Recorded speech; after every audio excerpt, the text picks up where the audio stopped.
And it says live, so I'm assuming we're live. And the counter's going, so I'm guessing we're live. And we're actually like a minute and a half early, which is amazing for us. We're doing super well the last few. Look at us go. I know. Unlike earlier this year, where we were like 6 months late at one point. But, Just wait, we got to catch the plague again. One of us will catch the plague again, and then it'll be another 6 months. Yeah. We're worth the wait, though. We are.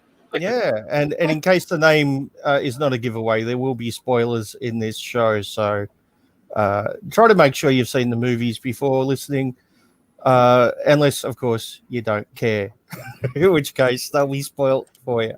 That's also okay. Yeah, but don't blame us. That's right. You've been warned. Yeah. And we're not safe for kids, just the mandatory warning from now on. We're not safe for kids. I have age restricted it. I actually did it this time purposefully. Yeah. So, just to be clear, the animated Kool-Aid jar doesn't want to get in trouble. Well, no, I think we're also talking about fairly adult topics because I think we've uncovered one of Anon's kinks. Oh, have we? Based on her movie choices this particular week. She seems to have a kink for Adrian Brody being tied up, beaten, and peed on. He doesn't get peed on in the jacket. He pees on himself. And you sound so disappointed. only tied up and beaten in that one. But, 2 out of 3, I guess. He pees on himself. It's not the same. It doesn't think. I couldn't help but think while watching these again, because I watched them a couple of months back when you first mentioned them, and I watched them again yesterday, and I couldn't help but think you must have some sadomasochistic Adrian Brody fetish, because he does get bound and beaten and peed on in both these movies, or peed on in one. But, yes, he pees on himself in the other one. It doesn't count. It's not the same. Okay. All right. You know what? It's the solitary confinement that really does it for me. Into a tube of some sort. Yeah, it's got to be cylindrical. Yeah, because that happens in both, doesn't it? It does. It does. It's a real fucking a pattern emerging here. You know what? He does solitary confinement well. The other thing I want to mention is the jacket. Thing. Sorry? What? What did you wait? You're not allowed to out my kinks in public. We've been over this. Anyway, I didn't say the fuck did you say? Nothing. The lies. Oh. I was going to say I really enjoyed the jacket. It's a great movie, but I have to ask the question: were the screenwriters taking the piss a bit? And I wonder if you know what I'm talking about. With which? Well, we might not. So no, I'm confused. Because I didn't notice it the first time because I was concentrating more on the story, and it's a good story. But when I watched it yesterday, it just stuck out like dog balls, I guess. And I couldn't help but notice something which would suggest that maybe the screenwriters were taking the piss a little bit. Well, yesterday is the first time him and I've watched it in 4 or 5 years, so yeah, probably missed it. Maybe. Okay, so what's the name of the movie? The Jacket. What's the name of the main character? Aha. I don't actually know. Jack. Oh, Jack. Fuck. Yes. What's the name of the second lead character? Jack and Jackie in the Jacket. Short for Jacqueline, you fucking asshole. Jack and Jackie in the Jacket. There, come on. Are they taking the piss, or they just really couldn't come up with any other names? Really uncreative when it comes to names. Probably. I mean, come on, Dr. Becker. I totally missed that the first time I watched it, but when I watched it yesterday, I thought, hold on, what's the main character's name? Jack. But I thought her name was Jackie. No, that couldn't be correct. I looked it up, and sure enough, it's Jack and Jackie in the jacket. They're Which not may- sorry. That may have been the original title too. Who knows? A working title. That would have given the movie a really different feel. Yeah, Jack and Jackie in the jacket. A working title. It makes it sound like a rom-com. That would be almost as bad as naming your film a working title. Oh, that has to exist. It might, yeah. I mean, there's songs that are simply called Untitled, so yeah. Anyway, A working title sounds like a name for a comedy, doesn't it? Yeah. About a screenplay. Yeah. scary movie, like the equivalent of Scary Movie or something. Yeah, I'm sure it has to have been done. If not, then it's a That, Yeah. yeah. You gotta cover all your bases here if you want to get ahead in this life. So I'm actually a little bit shocked that the experiment didn't do very well, like ratings-wise. no, it's something I just learned today too. I forgot to tell you earlier. It's actually a remake. Oh, that's interesting. what the hell happened there? No, did you eat your microphone? What happened? Huh? Oh, okay. You went. Did I? Yeah, that wasn't really accurate. You may not know this, but it's actually a remake of. Oh, I can't quite do the Donald Duck yet. I guess I don't know. Oh God! Sorry, it's a remake of what? Of a German film called The Experiment. I have no idea what you two are talking about. You cut out right at the pivotal moment of that sentence. It was very loud. Oh, strange. Well, Strange. Anyway, Yeah, I did see when I looked up The Experiment. I did see that there is a German movie called The Experiment. There's also another movie called The Stanford Experiment. yeah. And obviously, they're all inspired by the real life Stanford experiments. It was at Stanford, wasn't it? I think it was at Stanford. Well, I think the original movie. Well, not the original. The original movie based on The Jacket. So the German one is based on a book, just like this one is. Mm-hmm. Book. But that would be inspired by the real life experiments they did. I'd be interested to watch. the Stanford Prison Experiment. That's it. In 1971. I don't really know anything about that really, but I'd be interested to watch the German version and see how it's different. Me too. Actually, I would assume it's a lot bleaker, but maybe not. Who knows? Yeah, I mean, this isn't exactly the nicest movie to watch, anyways. No, it's not. I like it though. It's Something I want to point out. Actually, I wouldn't mind starting with this one because it's, I would say, the less heady of the two. Experiment. Yeah. All right. It's very anti-pacifist. And just for those of you that have watched it, it's Master Anon was a little confused towards the end. The idea is that you cannot survive being a pacifist. Sometimes you have to fight back, otherwise you're just going to get shit on by crazy people. Or often you can't protect people that can't protect themselves by waiting. Exactly. You have to. Yeah, actively exactly. protect them. It only works if everyone agrees not to fuck each other over, right? So, Exactly. Yeah. It says it spends the first 15 or 20 minutes really setting up Travis's character as the modern age hippie who's very passive, anti-violence. He meets this girl. Which aren't bad things in general. No. Being violence being the last resort is what everybody should aim for. Yeah, exactly. Well, And sure. that's- I mean, somebody's an asshole to you on, the bus or the grocery store or something like that, and they're just being an ignorant prick to the cashier or whoever. You don't hit them. Exactly. Like that's silly, I think. Just Exactly. or somebody accidentally bumps into you and doesn't say sorry, or well, fuck you. Sorry, eh? What are we, Americans? Or the what are you looking at attitude. Yeah. Yeah. Really? Yeah. Well, I've never got that because I'm a pretty scary looking guy, but yeah, I've seen it before though. You know, what are you looking at? Type of thing. Someone's really willing to get into a fight because someone's looked at them a certain way. I mean, fuck Like off. a physical fight. Yeah, that's silly to me. Absolutely. So that's the kind of, fight or flight or just ignore it kind of. Yeah, leave it alone. Yeah. That person really just wants to fuck you up for no fucking reason. It's pretty obvious. You're better off to walk away from people like that unless they attack you. In which case, you could be a pacifist.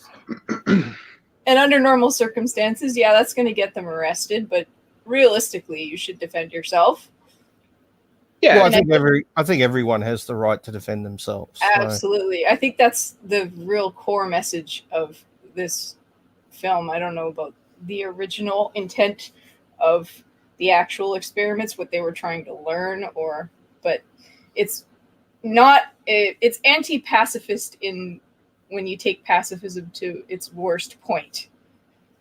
Well, I'm not an expert on the original experiment, but my understanding is what they were looking at is how people in positions of power tend to abuse that power. Mm-hmm.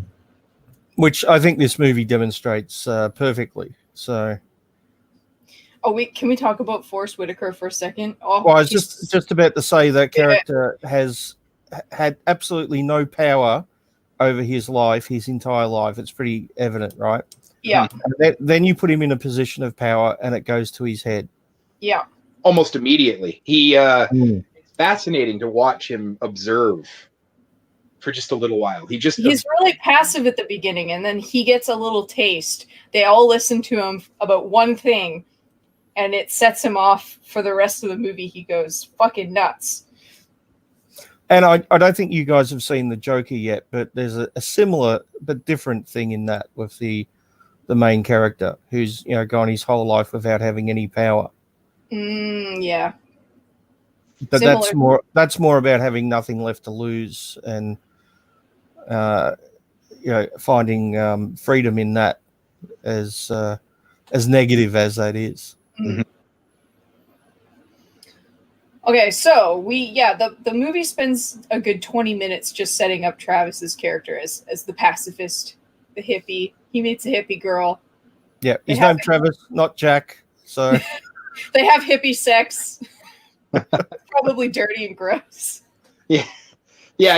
Showered ass. I think the movie opens with him like just in a protest with the picking signs. I think it's like protesting the Iraq War or something. Yeah, he works at a nursing home. He gets laid off. Do we know what year it's set in? Is it set in like modern times? 2006, I believe. Set in the year it's like released in. That's what I thought. But yeah. Yeah. Oh yeah, 2010. Yeah, normal hippie crap. And he decides, because he got laid off from his job at a retirement community, that he's gonna go and sign up for some medical experiments. And this one, I mean, I've actually considered it before when I've had no money. They pay really well, and usually if they fuck up really bad, you get compensated.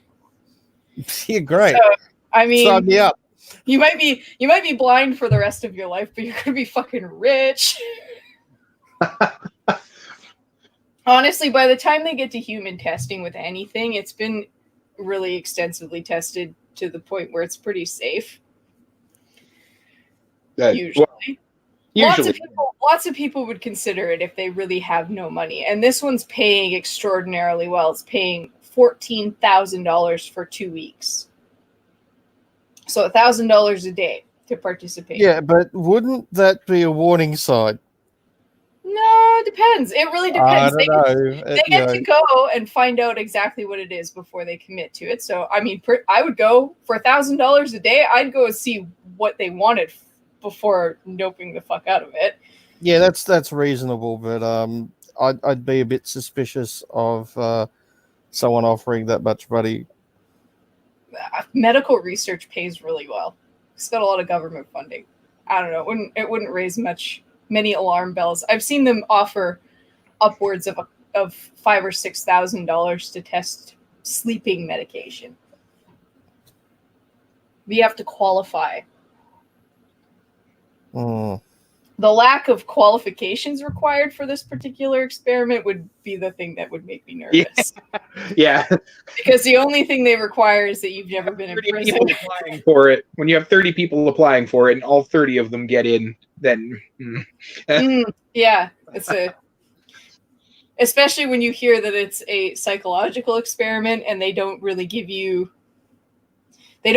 any extensive psychological tests on them aside from making them watch that weird slideshow of super violent events mixed with really happy shit. yeah, That which would is fuck with you.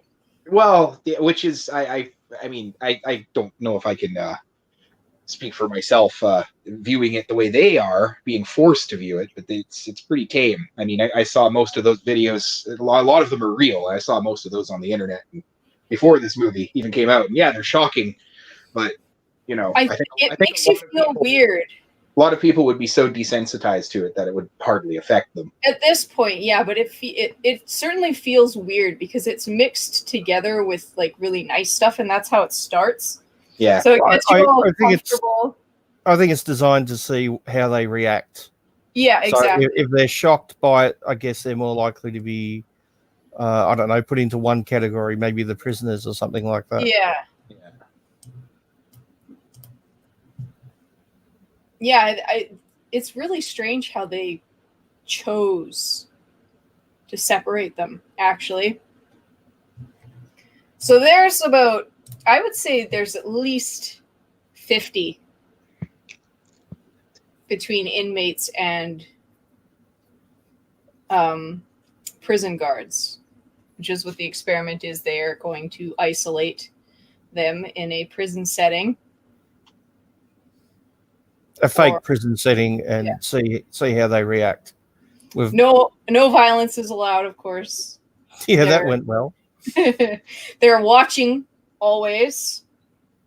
But it lends to some, I would say, really interesting attempts at punishment without using violence.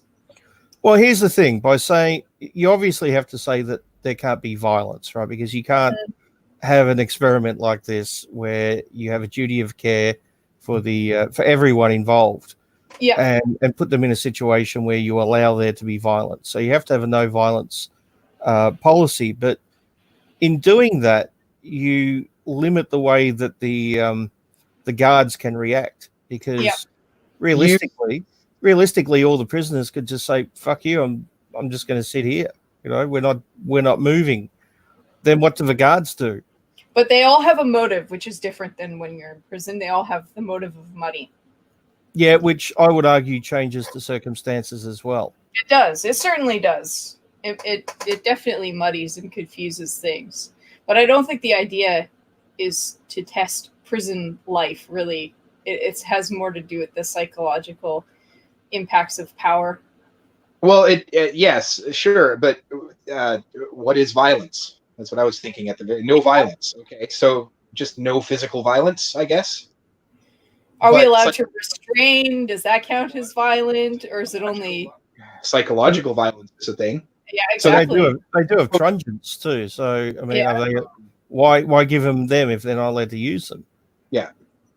Well, no, like there's it's just the overarching no violence thing is kind of silly. You got to elaborate, right? Like isolation.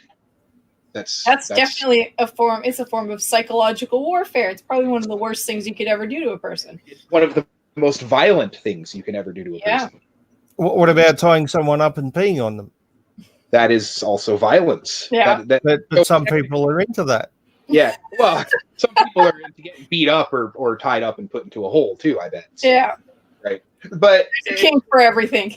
I mean, I get what they're going for. I'm probably overthinking the violence aspect. Yeah, if we can assume that they had more in-depth explanations.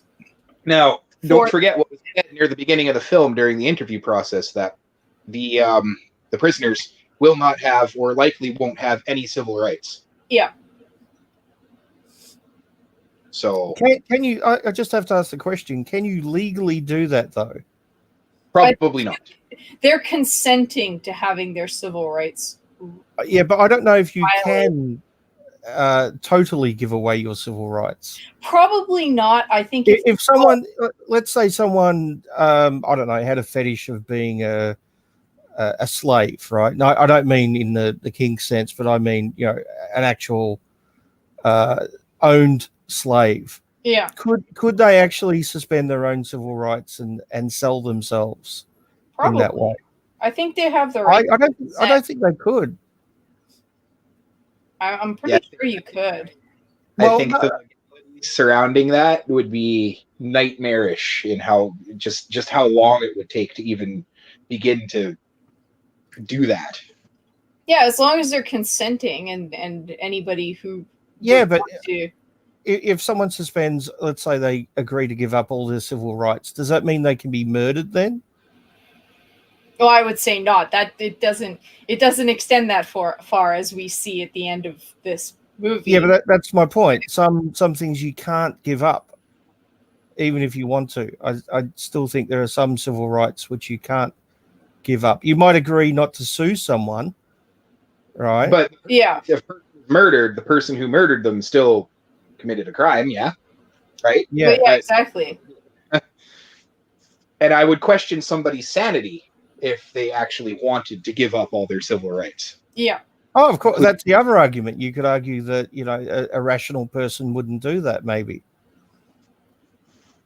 Yeah, well, I think that's a pretty sound argument. Yeah. Yeah. That's paraphilic. That's a paraphilic, like psychological, like psychosexual problem that's not at all normal. There's an issue. You're getting into the paraphilia type shit there, and that's that's scary. But yeah, I don't know if someone can say that all your civil rights are suspended. I think some of them might be, but I can't see all of them. Like if someone decided that they suddenly wanted to leave and they said, you know, they were waving at the camera saying, "Let me out," right? Wouldn't the people running the experiment have a duty of care to end it at that point? Well, they do say that.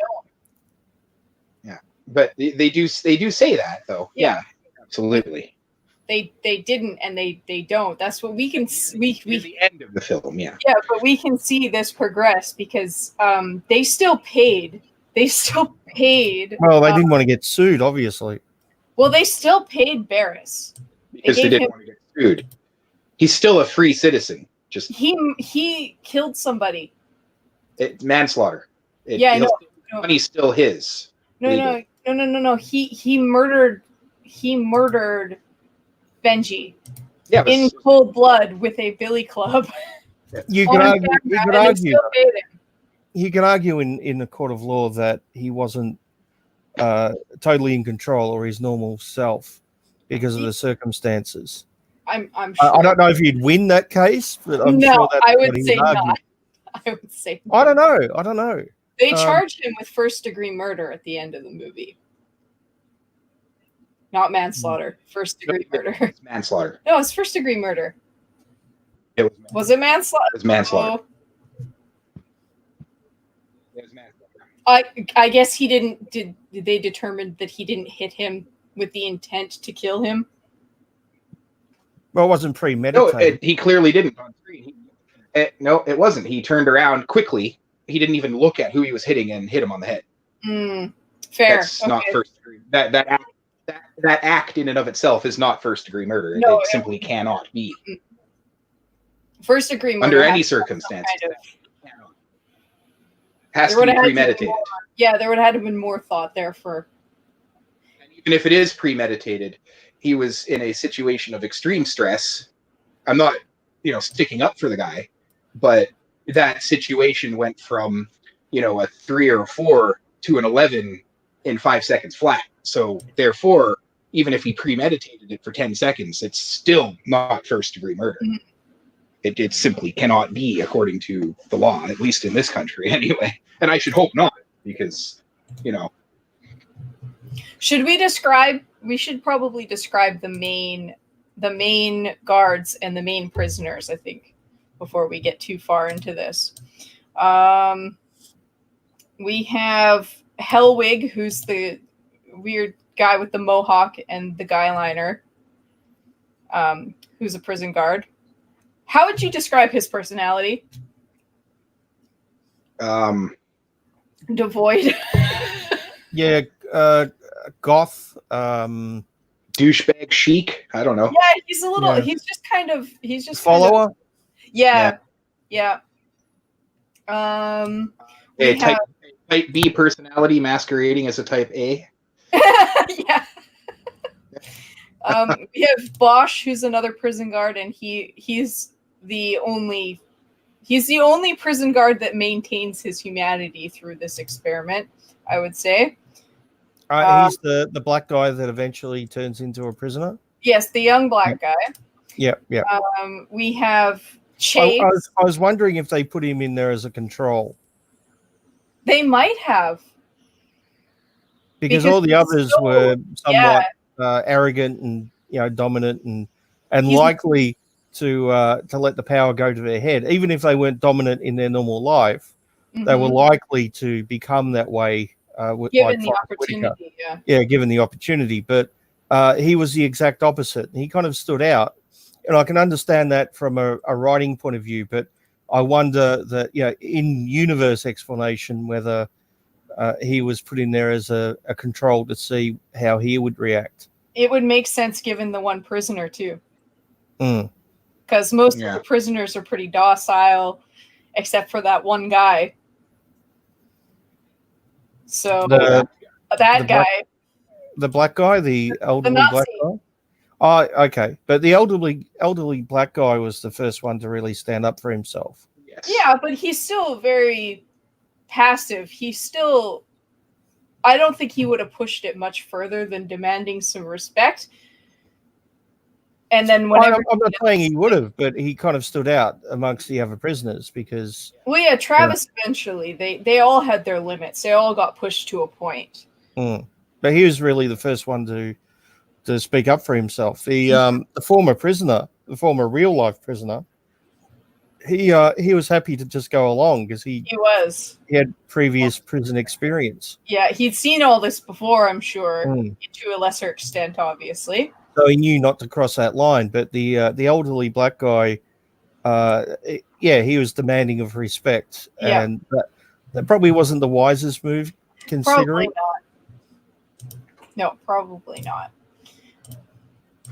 I can understand it, but you're meant to be playing a prisoner, so it's think about it. Than like your 9-to-5 job, or exactly. Would you treat a criminal with that level of civility? Would you please? Probably not. It's not a thing most people would do. So then we also have Chase, who is a sex fiend. He's a classic misogynist sex fiend. I would say that was the idea. Well, he's constantly talking about getting pussy, and considering he was trying to get head from a guy, and eventually he's a literal sex addict.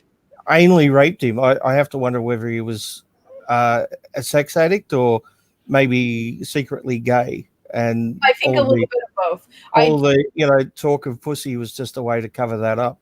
Yeah, I think he might be bisexual, but wasn't willing to accept the fact that he was also attracted to men for whatever reason.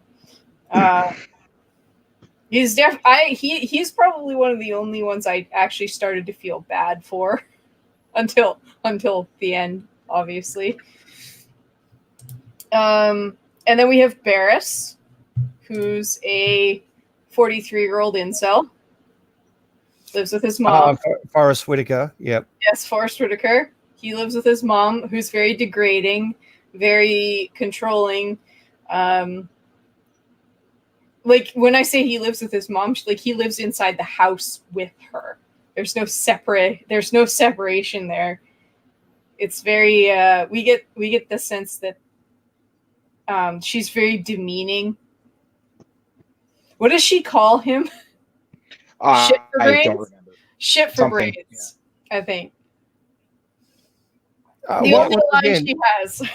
once again, this reminds me a little bit of Joker, but I won't go any further into it. Yeah, we have to watch that. Yeah. We'll get around to it. And then we have the main prisoners. We have Oscar, who's a tiny little twink of a man.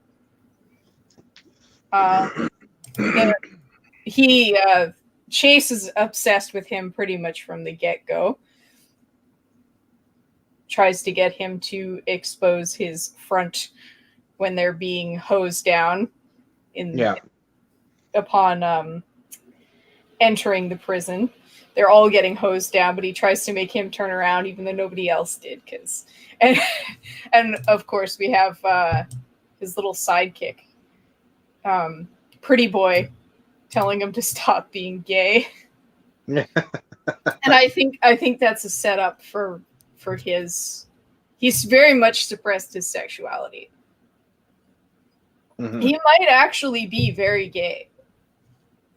Well, yeah, the overcompensation for the pussy fiend type personality there would. Yeah, he's clearly compensating for something. Yeah, exactly.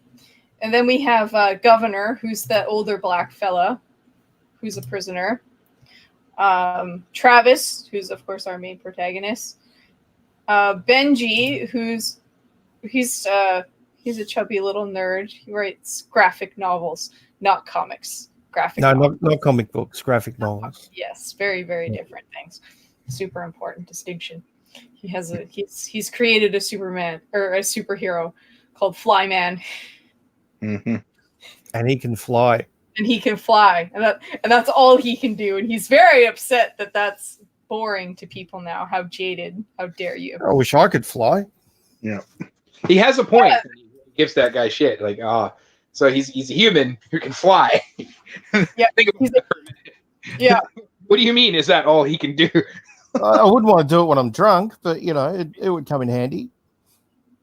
Well, you might want to do it while you're drunk, but I mean, there's no keys for your buddies to take though, so. Yeah. They just have to tie you to the bar table or something. I don't know. I cannot remember the name of the Nazi. Do either of you? I'll just call him Mustache. Okay. Fair. Mustache Nazi. There. He's the other. He would be our other main prisoner, and then the rest. Well, I have to say, I don't know how much of a Nazi he is because we didn't hear him talk about Hitler or anything like that. Now, I know didn't give it away. I know he's got Nazi tattoos, but he's been in prison before, and he joined a white gang in there, right? So it's quite possible he did it out of a means of surviving. Yes. I have a big doubt. I think that's how he ended up in prison. It could be, but we didn't hear him. That does happen a lot in prison. Yeah.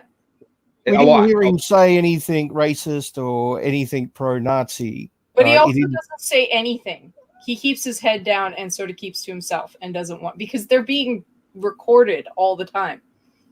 Yeah, but I think if he was full-on Nazi, he would have said something about, say, Forrest Whitaker's character, because he's a black man. So it would have been an obvious thing. Before. I'm sure there were black prison guards. I'm sure he learned not to be a psychotic racist asshole to everybody, because it wasn't going to get him very far. Well, if that was the case, he wouldn't have got the tattoos. But I mean, I'm not talking about him being racist to Forrest Whitaker's face, but behind his back.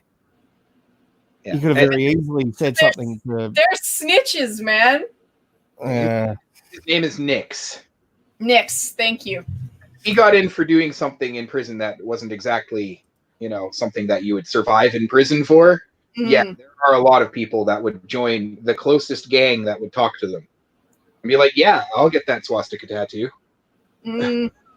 Absolutely. It happens thousands of times every day in the States. It's that one line he has towards the end where he takes his shirt off, exposes all his tattoos, and goes, "These motherfuckers must think I'm somebody else." Yeah. I'm pretty sure he's but it's not important at all. It's not. But anyway, it's really not. His name's Nick, so I'm just gonna call him Mustache, because that's all I remember about him is his mustache. Yeah, because he doesn't do anything but tell Travis to keep his head down the whole movie. Yeah. He's like, which is fairly good advice. It's good advice. They actually probably would have made it through those 2 weeks incident free had none of them ever questioned the authority of the others. Except for comic book guy. Well, yeah, because we find out that he's diabetic Mm. pretty early on in the movie, and they look at his charts and decide, and he put in there that he controlled it through diet, but he has type 1 diabetes, which means he needs insulin. You can't control that shit with diet. Yeah. He basically said he has type 2 diabetes, but he does not. Yeah. And he thought, I could tough it out for 2 weeks. No, man, that's not how diabetes works. No, not type 1 anyway. He would have gone into a diabetic coma after a couple more days. Yeah, type 2, pretty much anybody can tough that out. You just, Especially with the food that they were being forced to eat. Yeah. Which, by the way, there were five rules. Prisoners were not allowed to talk to the guards without being spoken to first. They're not allowed to touch the guards. They needed 30 minutes of recreational activity a day. They had to eat everything that was given to them. And the last one I can't remember, so it's probably unimportant. Well, that didn't happen, did it? You have to eat everything that's given to you. Yeah, that didn't actually happen after the first day. This is when this. No, I was thinking of the incident later on with the sex offender. But anyway. Well, that's there's no chewing involved there. That can't be called eating, can it? Don't kink shame people. I don't think he wanted it bitten off. You never know. That the abuse of power started right away with the first meal. Yeah, right. Well, sort of, but not really. They didn't want to eat it, but it was part of. They didn't do anything to them. They freaking rioted. Yeah. Over MASH, which Nick's ate. Oh yeah. He's probably eating worse in prison. Let's face it. Exactly. It probably tasted like not great, but I don't think it tasted bad enough to throw a riot over it. And no, under normal circumstances, they would have been swarmed with guards and beaten and then dragged back to cells. But of course, they're not allowed to use physical violence for that. No. I think so. They have to come up with inventive ways to punish, which they were also told by the scientists doing the experiment that they would have to respond within 30 minutes of any incident of broken rules with some form of punishment. Yeah, they respond in kind, so about the equivalent of. So we have a long conversation about how, because they can't, I love how all of them cannot figure out how to come up with a punishment without wanting to beat them. It's interesting. Could you imagine any of those people with kids? Well, could you imagine any of them as actual professional prison guards? Oh, good Lord Almighty, no. Happens all. The difference is though, with kids, you can take away their internet or something, right? Yeah, that didn't work. You can ground them. What are you supposed to do with prisoners who already don't have anything? Well, they have solitary what can you take away? Hey, they have solitary confinement. That's hardly the equivalent of not eating your mashed potatoes. No, but I'm not saying to dump them in there for a few weeks. I'm saying dump them in there for an hour. Yeah. Yeah, well, I mean, even psychologically. But if they dump them in there for an hour just to be cheeky, I would just not eat my mashed potatoes every day and take the hour in isolation. You could just increase it a little bit at a time. Like, oh, you do it again. Okay, now it's an hour and a half. Now it's 2 hours. But then it's not the equivalent of anymore.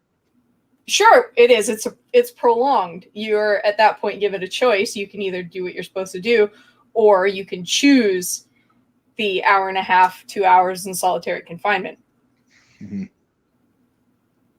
That's how a lot of I used to be addicted to Super Nanny. I think that's probably why I don't want kids.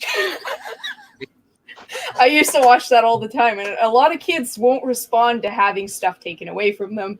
You have to find a punishment that they don't like, and then offer them the thing you want them to do or that in exchange.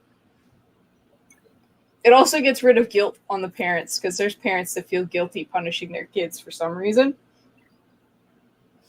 Yeah, even for something really bad. Yeah. Exactly. So you let the kid choose. Okay, do you want to eat your vegetables, or do you want to spend the next 3 hours in your room with no TV, no internet? Given the choice, most kids are going to eat the vegetables, right? You can work the same way with adults in prison. I mean, solitary confinement works. It's just when it's overused. They still put prisoners in solitary confinement now. It's just there's a lot of limitations on how long you're allowed to do it for. Well, yeah, because it can drive a perfectly sane person who robbed a bank Insane. completely insane forever. Exactly. And that's just not fair, because honestly, all they did was rob a fucking bank. And prison is about rehabilitation. It's not about punishment. Yeah. You've never seen Papillon, have you? No, not yet. Oh, amazing movie. The remake's pretty good too. They're both on my my to-do list, so they're on my short list. Yeah, they're very similar. They're both both very good quality. But I do prefer the original. But that's based on a real life story, and the main character in that is put in solitary confinement for months and months months on end. And that's a nightmare. I don't even. Yeah, he comes out like a zombie at the end. Yeah. Your brain would go too much.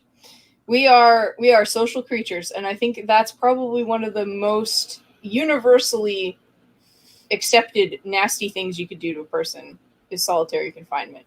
Yeah. Proper solitary confinement, where like you have zero contact with another person for a length of time.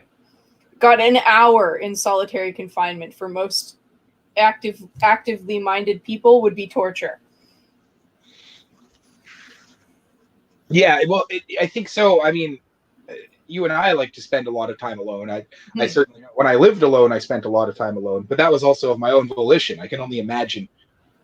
And you also still saw people every day, just via your job. Well, you have to. It's just required. So exactly, and on top of that, it's not without any other mental distraction. Right. Like I could sit and read a book for 3 or 4 hours and not say a word to anybody. Yeah.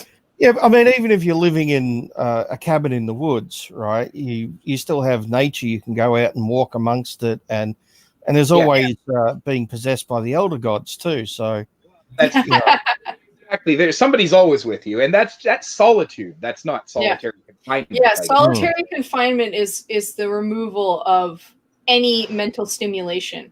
The only thing you have. I'm trying to compare solitude with solitary confinement. I guess those are two different things. It's not. Not really comparable. A lot of people need different, like varying degrees of social interaction. You and I'm sure we could go days without talking to anybody but each other and be totally happy. Yeah. Frankly, we do that on a semi-regular basis. Yeah.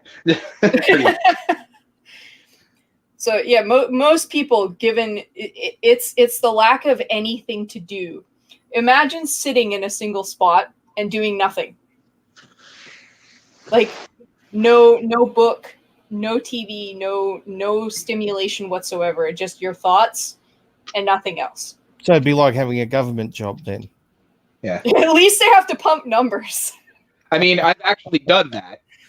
Sometimes I still do that. Sit and actually with my eyes closed and think and do nothing. Literally, but that's also of my own choice. So. And it's not for an undisclosed amount of time. You have complete control over when you're done with it. You can be done with it. Yeah. But yes, if in the position they're in, solitary confinement would be their best option. given the lack of, they're not allowed to use physical force. And it's not used until more than halfway through the film. And well, they find 6 days. they find somewhere where there's no cameras. Yeah. Actually, we can talk about that because we're sort of coming up to that point. Chase discovers a like janitor's room that doesn't have any cameras in it, and he decides that he's gonna try and face fuck Oscar because he's a sex fiend and can't even masturbate. Because I mean, he could just go to the bathrooms in the stalls, honestly. But yeah. I think he's a sex fiend. Like, he's a literal sex addict. I don't think it's enough. Yeah. And I think it's actually Forrest Whitaker's character who catches him before he's able to do anything to him. Yeah, but he comes up with a piss poor excuse, and Forrest Whitaker really believes him, or kind of believes him. Oh yeah, because he brings up Travis, who Forrest Whitaker and Travis are butting heads really bad at this point. So he wants anything he can use against him for his own.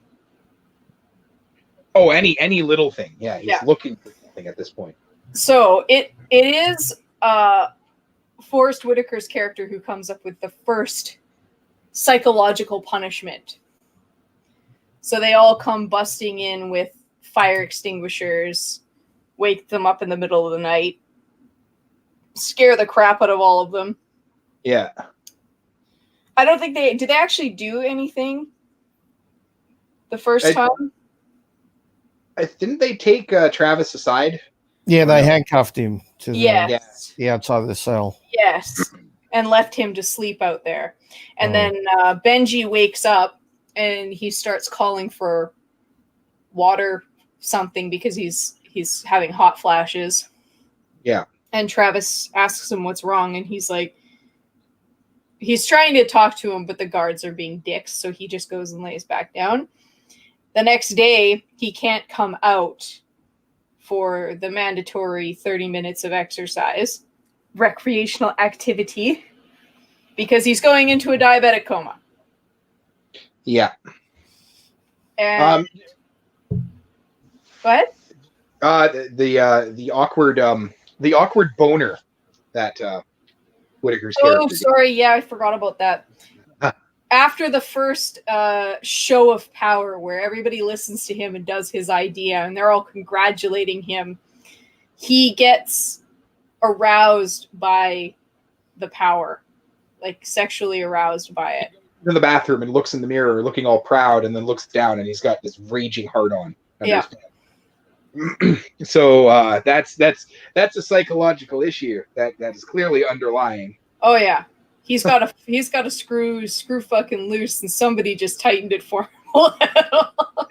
Well, like I said earlier, I don't think he's ever had power before. He's always been at the mercy of other people's whims, I guess. So now that he's in control, it's gone to his head. Yeah, literally. Yeah. Which isn't surprising. No, if you consider the fact that he's been under his mother's thumb, he's 43 years old. He's never been in a position where he's had any control over anything, including his own life.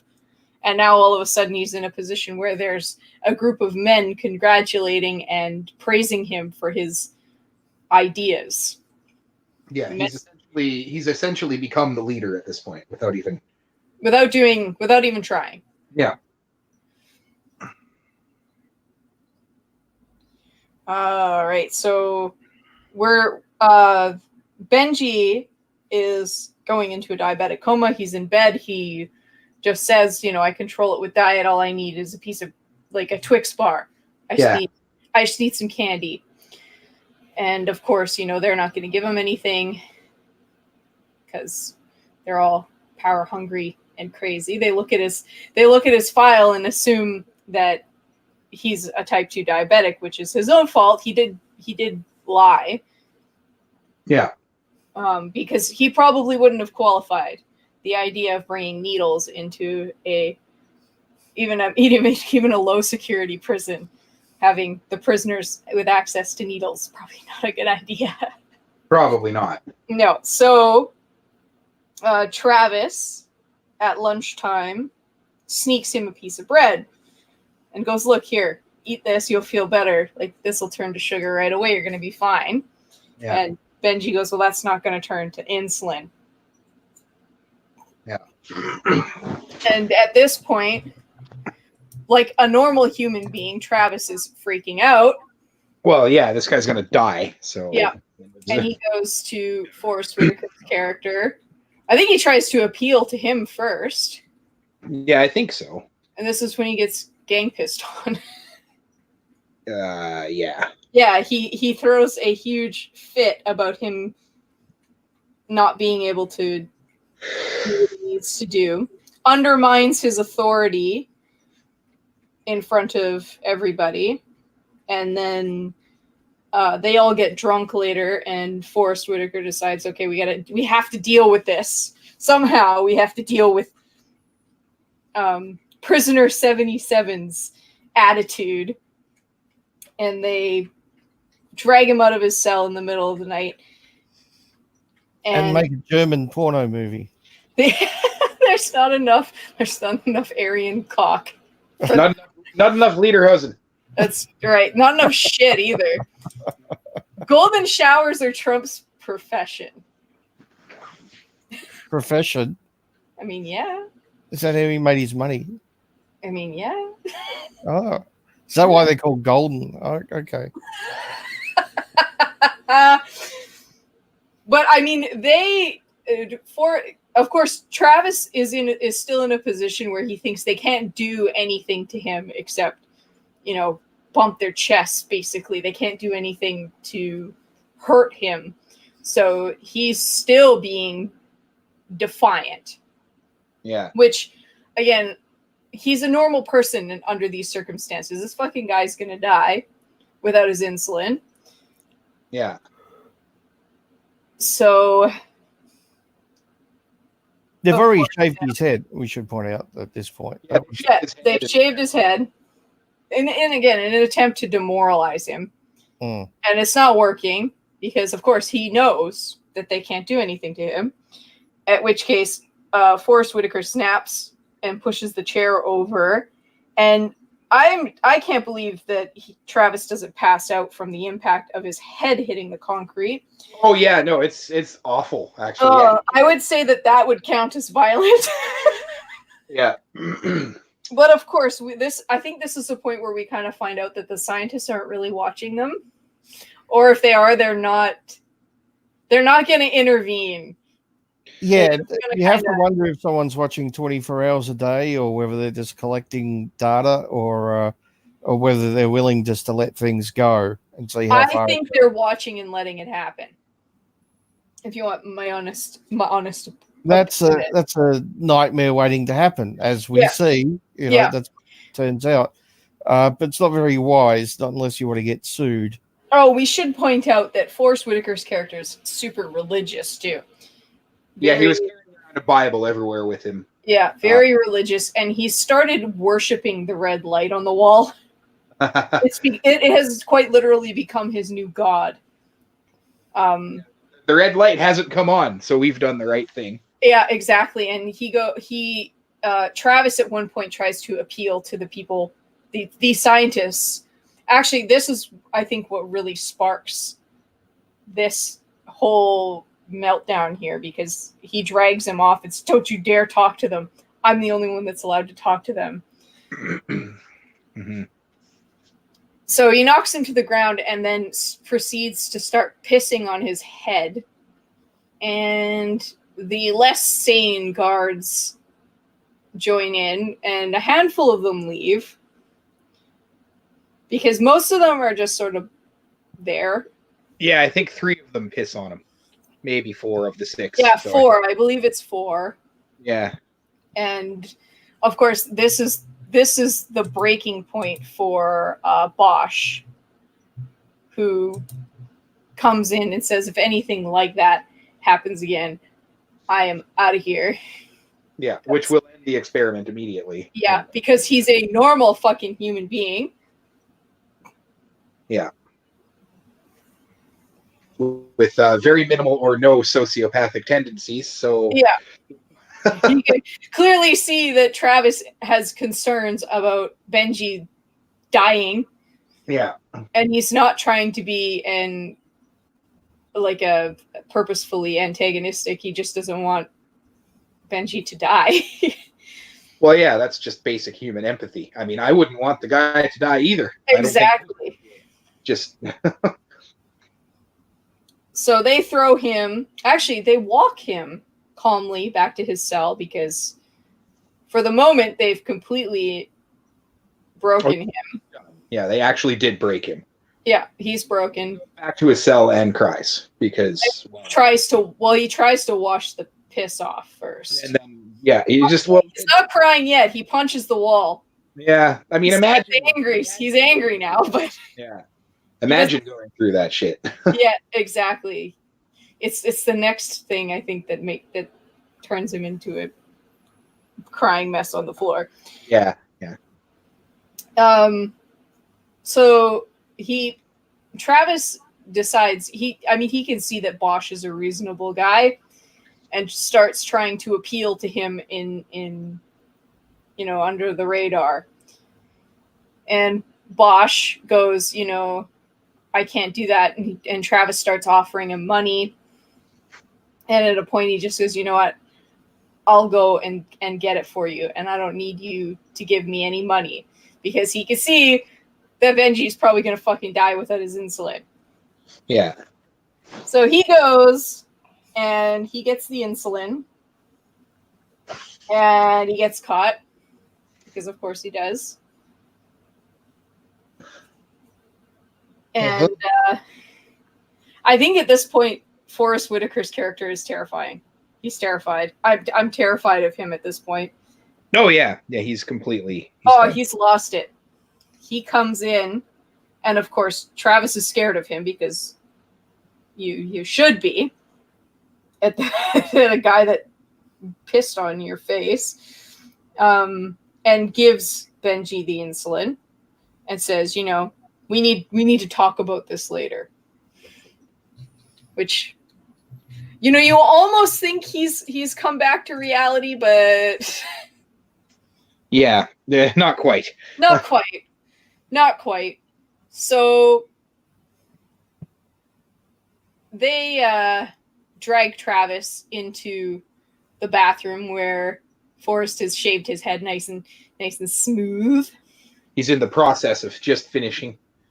And he's like, see, you can see, and he points at his baldness and Travis's baldness, that I'm a reasonable man. I've shaved my own head in solidarity with forcing you to shave yours. Yeah, that seems reasonable. Yeah, that's a normal thing to do.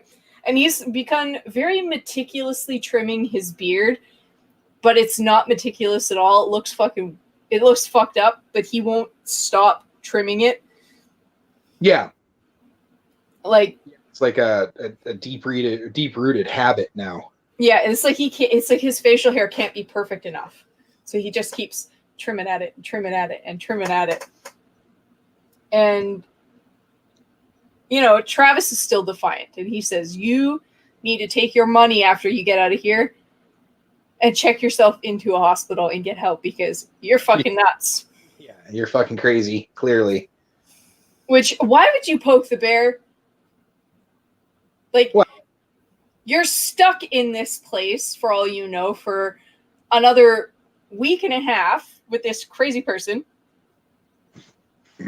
Why? Why would you bother? Just pissed off? I guess some people... Yeah, I think he's at the end of his rope, so... Yeah. Oh, yeah, he did just get pissed on. But there's a point where you learn somebody's super crazy and you don't fuck with them anymore. He doesn't have that filter. He's like, fuck this guy. He's crazy. I'm going to tell him. And he goes, I want you to clean my toilet.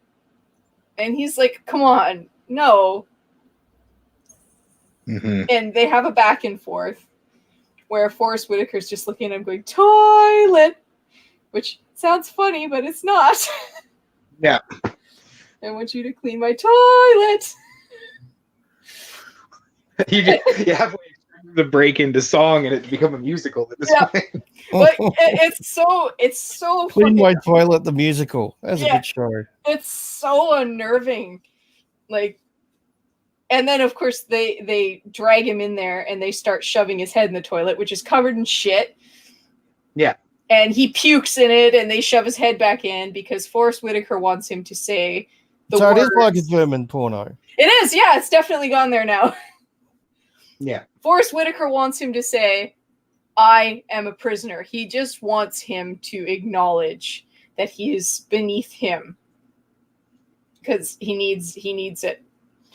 And of course they break him because at a certain point they hold him under for a long time. And when you're struggling, it feels even longer. It's probably only about 15 seconds, but yeah, that's a long time to have your head held down In shit. in a shit and vomit. Yeah. Yeah. So he says the words and they let him go back to his cell. And this is where has a total breakdown. This is the breaking point where he's curled up in the fetal position and crying. Shortly after, though, Barris does actually bring Benji the insulin needle. No. Whitaker's character does. Yeah, Barris. Yeah, Barris. Sorry. Yeah, he goes, yeah, I'm a reasonable man. This was before that. And Okay. then he says, like, we need to talk about this. And then they have the discussion in the bathroom. Yes. Yes. So, hey, Benji's not dead right now. Yeah. They've staved off his diabetic coma. He got his insulin. So he's up and perky for rec in the morning. Yeah. And I think they're about to do roll call. And of course, at this point, Travis has lost it. And he takes off his shirt and just stands there. And stands there. And stands there. This is that's just after they Barris kidnaps what's his face, the younger black fella, and beats the shit out of him. Yes, he's also joined the prisoners now. Yes, you're right. I forgot about that. That happens right after the shit toilet. Yeah, Barris and his cronies take what's his name? Bosch. Bosch. They take Bosch into a back room, apparently with no cameras. Yeah. And, just proceed to literally just beat the shit out of him. I mean, this is when the no violence rule goes completely out the window. Yeah. They found a room without cameras, and they beat the ever-loving shit out of him. Which I would assume in this experiment's case that room without cameras was put there on purpose. Oh yeah, I would. Yeah, maybe. Oh yeah, There's even a camera in the tube thing. There is. They put There is. Brody in, so Yeah. They certainly didn't just miss a room that's accessible to the guards. Yeah, and not forgot. an entire room. No way. I wouldn't buy it. It's not a small like closet or anything either. It's a No. good. It's a big enough room for 6 of them to fit in there and beat the crap out of one guy. So it's a big ass. It's a big room. And then they dump him in with the prisoners, and Barris gives a nice little speech. And this is how we deal with what's the word he uses? Insubordinates. He likes to use big ass words too. You know those people that insert unnecessarily large words into sentences to make themselves sound smarter? He does that a lot throughout this whole movie. And Yeah, yes, me sound smarter. I mean, I try to add supercalifragilisticexpialidocious into most sentences, and people just look at me like I'm fucking insane. yeah, but you are, dear. Oh, okay. Well, there you go. It doesn't work for me. Whatever. But yeah, So is Barris. So his mental state is he's gone. arguably mine at this point. So Yeah, he's gone. He's off in La La Land, where he's the dictator of the fucking world. His world doesn't exist outside these prison walls anymore. There's nothing outside of this. There is only the now. Yeah. So this is, Travis is broken at this point. He takes his shirt off. This is when he walks to one of the cameras and goes, "I'm done. Let me the fuck out." Yeah, he climbs the He climbs one of the cells. Yep. He climbs the walls up to a camera and starts telling them, "I want out. I want out." And Barris rips him off the wall, cracks his head on the floor. And then all hell sort of breaks loose. They throw Travis into solitary confinement, which is just a cylindrical tube. And Benji tries to help Travis, and this is when Barris whips around and cracks him right in the top of the head with a billy club. This is isn't that after that Buddy almost gets raped, or No. That happens because everything's all in chaos. During. It happens during this. So, like, when all hell breaks loose, everything, fucking, all of it, all at once. He's having a fucking seizure on the floor, but the guards still feel the need to cuff him to a cell. They get everybody else back in their cells. They throw Travis. Don't they separate everyone just because they? Yes, they don't want them communicating with each other. Yeah. So they've got some of them in the lunchroom. They've got others in different rooms all over the place. Some of them are in cells still. Chase has made off with Oscar, and Travis, whilst in solitary confinement, notices that they have a camera in there. And part of me likes to think that the solitary confinement was the intended punishment for anything. They were supposed to use that and not go completely fucking mental because the camera's in there.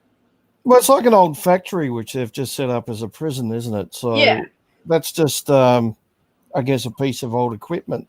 Yeah, they've hollowed it out and outfitted it so that it can be latched from the outside but not open from the inside. And of course, Travis notices the camera and goes, "Holy fuck, you have a camera in here, really?" Yeah, like I can understand that from a scientific perspective. If you give a bunch of people authority, but they're not allowed to use violence, that's probably one of the only ways they can effectively punish somebody when they don't have anything to take away from them. Because what else are you going to do? Take away their food. I mean, you could. They don't like it. They thought the food was like dog shit. So. Yeah, but when you're starving? Yeah.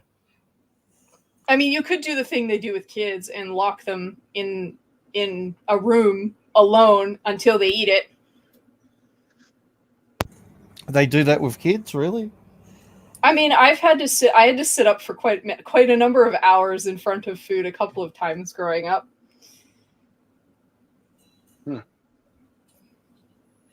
Man, I would have just hidden it under my mattress or something. Oh, no, not in the bedroom, in the kitchen. Oh, yeah. Okay. I was like, in the kitchen, and we didn't have a dog, so I'd be 6 or whatever. Yeah, I'd just stick that shit right between the box spring and the mattress and be like, well, that's gonna stink in a couple days. There's no way that my cat was gonna eat food off of my plate, so I wasn't gonna be able to pawn vegetables off on her. It didn't happen very often because I was a pretty good kid. I pretty much ate anything put in front of me. So, but yes, I've heard that is a. But I mean, is that going to work on an adult? Well, if they're hungry enough, it'll work on anybody. But yeah, so I mean, they could just give them the same thing every day until they eat it. Yeah. Yeah, that's an idea. Who prepared the meals, by the way? I think Pretty Boy did.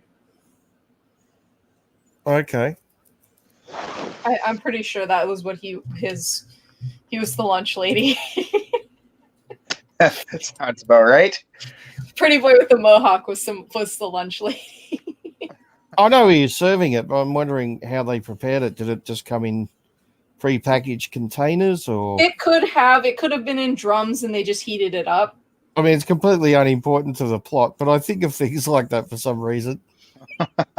Well, no, it's not. It's not a terrible question because it might have been personally insulting to Mohawk Boy that they didn't want to eat his goop. It looked like cranberry sauce. The goop that they didn't want to eat. Yeah, it did. Yeah, it totally looked like real cranberry sauce, not like canned, like the can of gelatin, like real cranberry sauce. Anyways, we're way off topic. Travis is he's getting the fuck out of solitary confinement, which thank God for Oscar, because at this point he's about to be sodomized by Chase. Yeah.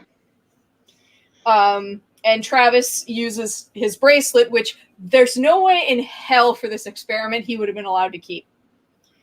That's like the biggest annoying plot hole in this movie is that fucking bracelet. Also, there's no way that 2-inch piece on like the top of his bracelet would fit and actually lift the lock off of the 4-inch door. Well, he was lifting and kicking it at the same time. So no. 2-inch. Those doors were at least twice the thickness. Were they that? Oh, okay. All right. I didn't. Okay. Anyway, so his whole escape pisses me off. If he'd snuck a fork in there with him, I would have been more happy. Yeah. But that fucking bracelet. They would not have let him keep that. Anyways, whatever. He escapes via magic, and he cold clocks Chase before penetration, I'm pretty sure. Yeah. He's trying, and he's close, but I don't think he gets there. No. I'm pretty sure he doesn't. So we now have it's time for a riot. Travis steals the keys, him and Oscar take off, and they go start freeing other prisoners. Yeah, after he discovers Benji's dead body. He's had enough. That's it. Oh yeah, him, Oscar, and Nix discover. Yeah. Because Nix takes the keys and starts freeing other prisoners whilst Travis is trying to rouse Benji, and then he realizes that Benji is dead. Yeah. And Nix comes up to him with a freaking pipe. Yeah, a freaking lead pipe. Yeah. And he's like, yeah. The shot of them running down the hallway is pretty damn cool. The slow motion. God, yeah. Oh fuck. Yeah, I never would have guessed that would have turned out this way, to be honest. This is my favorite part of this movie. Who would have seen a riot coming? This is hands down the best part of this movie is Forrest Whitaker grabbing a tiny little knife from fight them. We're gonna fight them.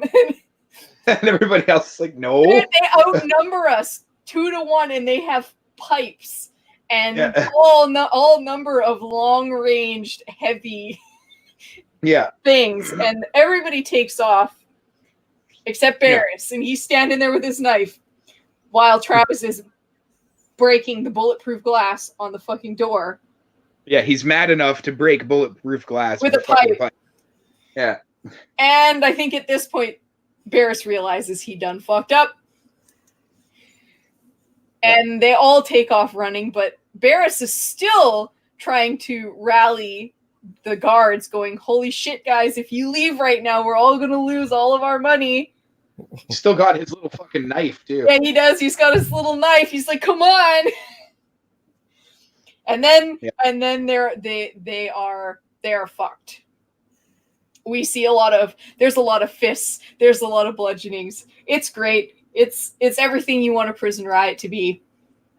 And Barris, doesn't he uses the knife, doesn't he? He uses the knife. He tries to stab Travis. And of course, camera magic, they pretend for a second that Barris has stabbed him in his guts. But Travis has the knife in his hand, which, oh my God, is that ever gross? That was a great shot, actually. Yeah, they got that right. Yeah, he grabs it full in his fist and then pulls it out with his fist still closed, because I guess he couldn't open it.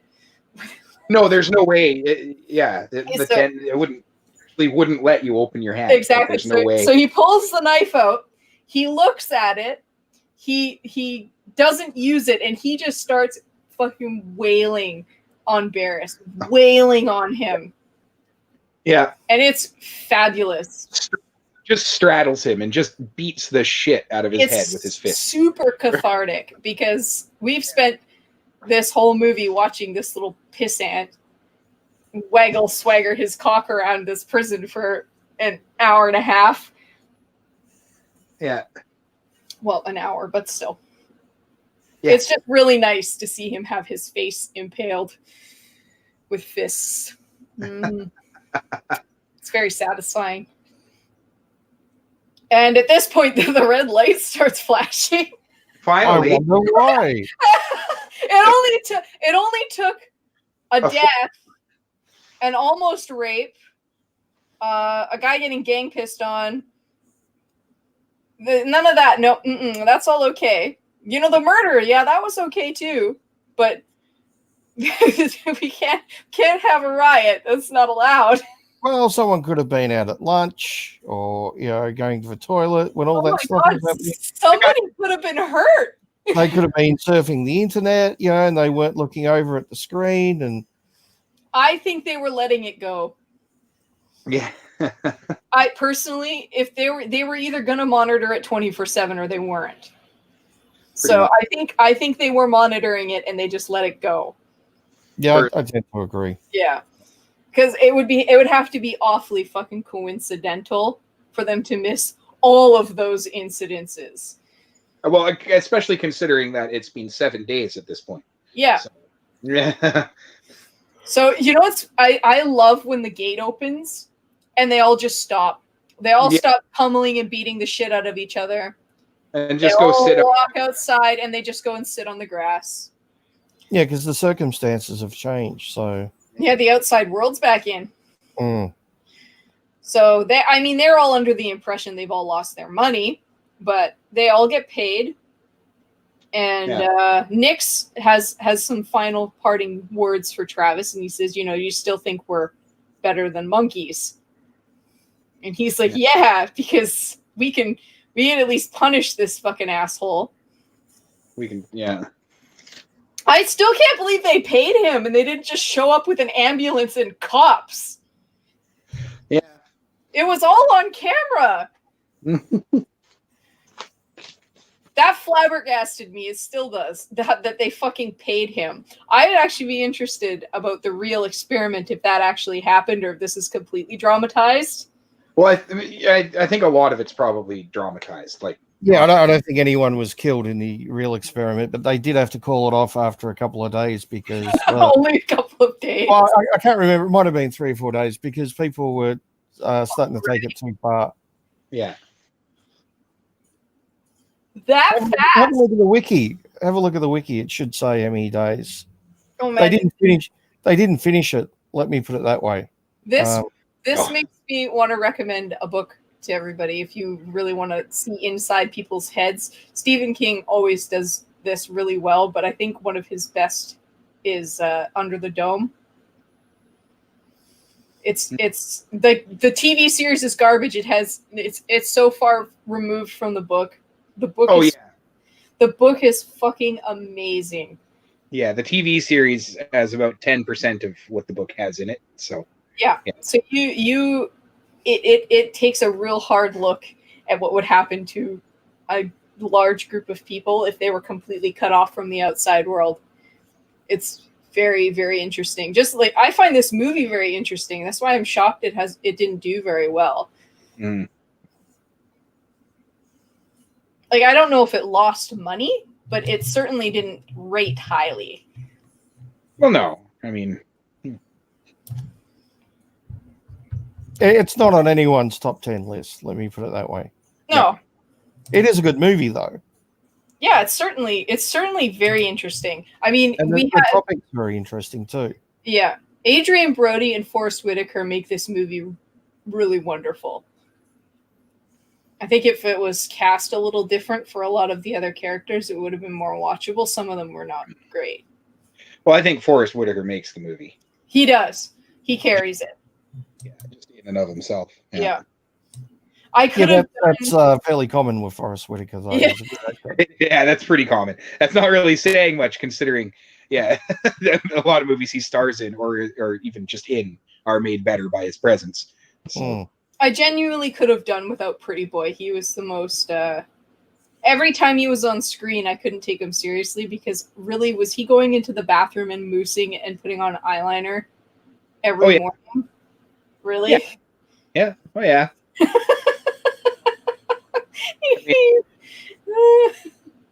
Every day. Every day. You know who he reminds me of, right? If he was more prim. Oh God. Oh. You know it's true. If he showered every day, he might. Oh, okay. Let's not bother our real life friend here on the Why not? I have no idea who you're talking about. I know you don't. He's somebody we know in real life. We'll explain it after because obviously I don't want to give away too much information about our personal lives out Not on the Neil internet. Breen. Oh, yeah, Neil's a fucking pretty boy in real life. He has No. He has to wear eyeliner, otherwise you can't see his eyes at all. Well, the poor magic rock Neil. doesn't work without the eyeliner, right? So. The mohawk would have been one thing. The eyeliner was something else. You know what it did? It dated the movie. Well, yeah. I mean, that happens with most movies. Yeah, but Yeah, especially the ones in the 80s. well, yeah, exactly. It's this movie is super early 2000s. Yeah. Mm. Guy liner and all. Even though it was 2010. Whatever, mid 2000s. It was when was it filmed? Probably around 2010. Fucking, you're supposed to, you're supposed to support me, and here you are sassing me. I need a beer. So, what Go do we get your think? beer. Oh yeah, Hmm? Forrest Whitaker. He gets charged with manslaughter at the end of the movie, and Travis gets to go. Yeah. I think so. Travis gets to go to India with Hippie Girl. And actually, this is one of those things that solidifies that it's very anti-pacifist, because in the beginning of the movie, she kisses his knuckles and goes, "Oh, you would never have hit that guy. There was a guy at the protest causing trouble." She goes, "You've never hit anybody in your entire life." And he's like, "No." And he's all proud of himself. Like, Just a guy yelling and screaming too. So he pushed him a couple times and yelled at him and yelled back and threatened to punch him, but he didn't. And that's cool. Like, good for him for he was not just protecting somebody else. Yeah, but he didn't. Let's face it, he was trying to impress the girl. It's true. He saw her. He's like, "Ooh." Yeah. Sure, but I mean, the guy. You don't have to hit the guy. Sure, he's being a freaking douchebag and yelling and screaming, but you just get rid of him. And he did. He went away. The cops came and took him off. Yeah, that's fine. And isn't that a privilege where you don't have to get physical to defend yourself? Yeah, nice. that's it's a good thing. I mean, it is better in a way. It's better to not get into a physical fight. Exactly. When you could just have them taken away and restrained by a police officer, it's very pleasant. Much nicer. So she still kisses his knuckles when she sees what they look like, because they're bloodied and scarred, and she knew him well enough to know that whatever happened, he did it protecting himself or somebody else. And or maybe she was secretly turned on by it. She might have been. Hippie bitches love those tough guys, right?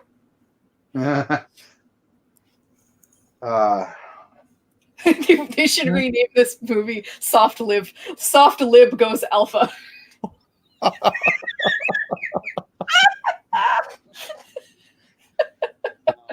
As opposed to Jack and Jackie in the jacket. Yeah. Mm.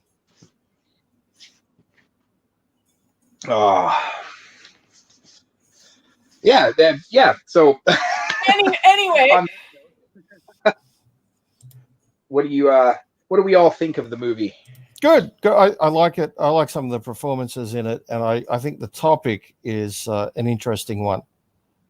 Mhm. Although I think if you're interested in the topic, it's probably better to watch a documentary on the actual real life thing that inspired it. Oh yeah, I'm actually interested now that I didn't realize it was based off of anything substantial. Like I was sure Yeah, there were Very experiments famous. like this, but interesting. Yeah. I'd also like to see the experiment or Das Experiment, the 2001 German film that this one is. I'd love to see how different it is. Yeah, guaranteed to have P in it though. So yeah, It someone makes being me peed on. like Yeah. if there's things in it that transcend both movies, it makes me wonder if it really happened in the actual real life events or if it's just dramatized. Well, both movies are based on a book, though, aren't they? they are. Yeah, Oh my god, Yeah. there's a book I gotta read now too. I mean, I'm not mad about it. I like having a lot of books to read. So yeah. I think they're based on, like, I think there's a book based on the experiment or something. that's Unless I'm thinking. Maybe inspired by it, let's say. Yeah, I might be thinking of something else, but Well, I'm pretty sure I read the movie. The Experiment is based on a book, I think, by the same name. Although Yeah. don't quote me on that. But I assume the book is inspired by the real life Stanford prison experiments. yeah, most likely. I need to learn so many things now. Yeah, no, it sounds interesting. It's just It like, does. Gosh, what was it? What was that movie we watched a little while ago? The one, it wasn't really accurate to actual events, but I can't. Oh man, I'm drawing a blank. It almost Well, feels us here or just you two? just Anon and I. Mm. The one based on the Kool-Aid thing. Oh, the Jonestown. Yeah, the Jonestown. Oh, okay. Yes. Yep. I can't remember what it's called off the top of my head, but I think it's one of few movies actually made about that. I can find out. Not super accurate, but it's So good. good. But it piqued our curiosity in the Jonestown. Mm. It was around the time I started sending you the tapes to listen Yeah. to. That's how long ago it was. Yeah. So it was 6 years ago, I guess now, but yeah, it's yeah, that it's similar to that. I got very, very interested in Jonestown and that event after watching that movie. So, Yeah, it seems like Jim Jones was an interesting character, talking about power going to your head. Yeah. He's very much a Forrest Whitaker character. you Yeah. know. And the thing is, the church he created was very open-minded and progressive to start with. The movie It is was. called The Sacrament. Yeah. It pretty much turns it less from like a socialist communist type ideal into a completely religious one in the movie. Yeah. So it's loosely based on. Yeah. But It's very well done. It's really good. I think part of the reason it didn't do so well is because they took it to religious culty instead of communist culty, and that probably pissed a lot of people off. probably.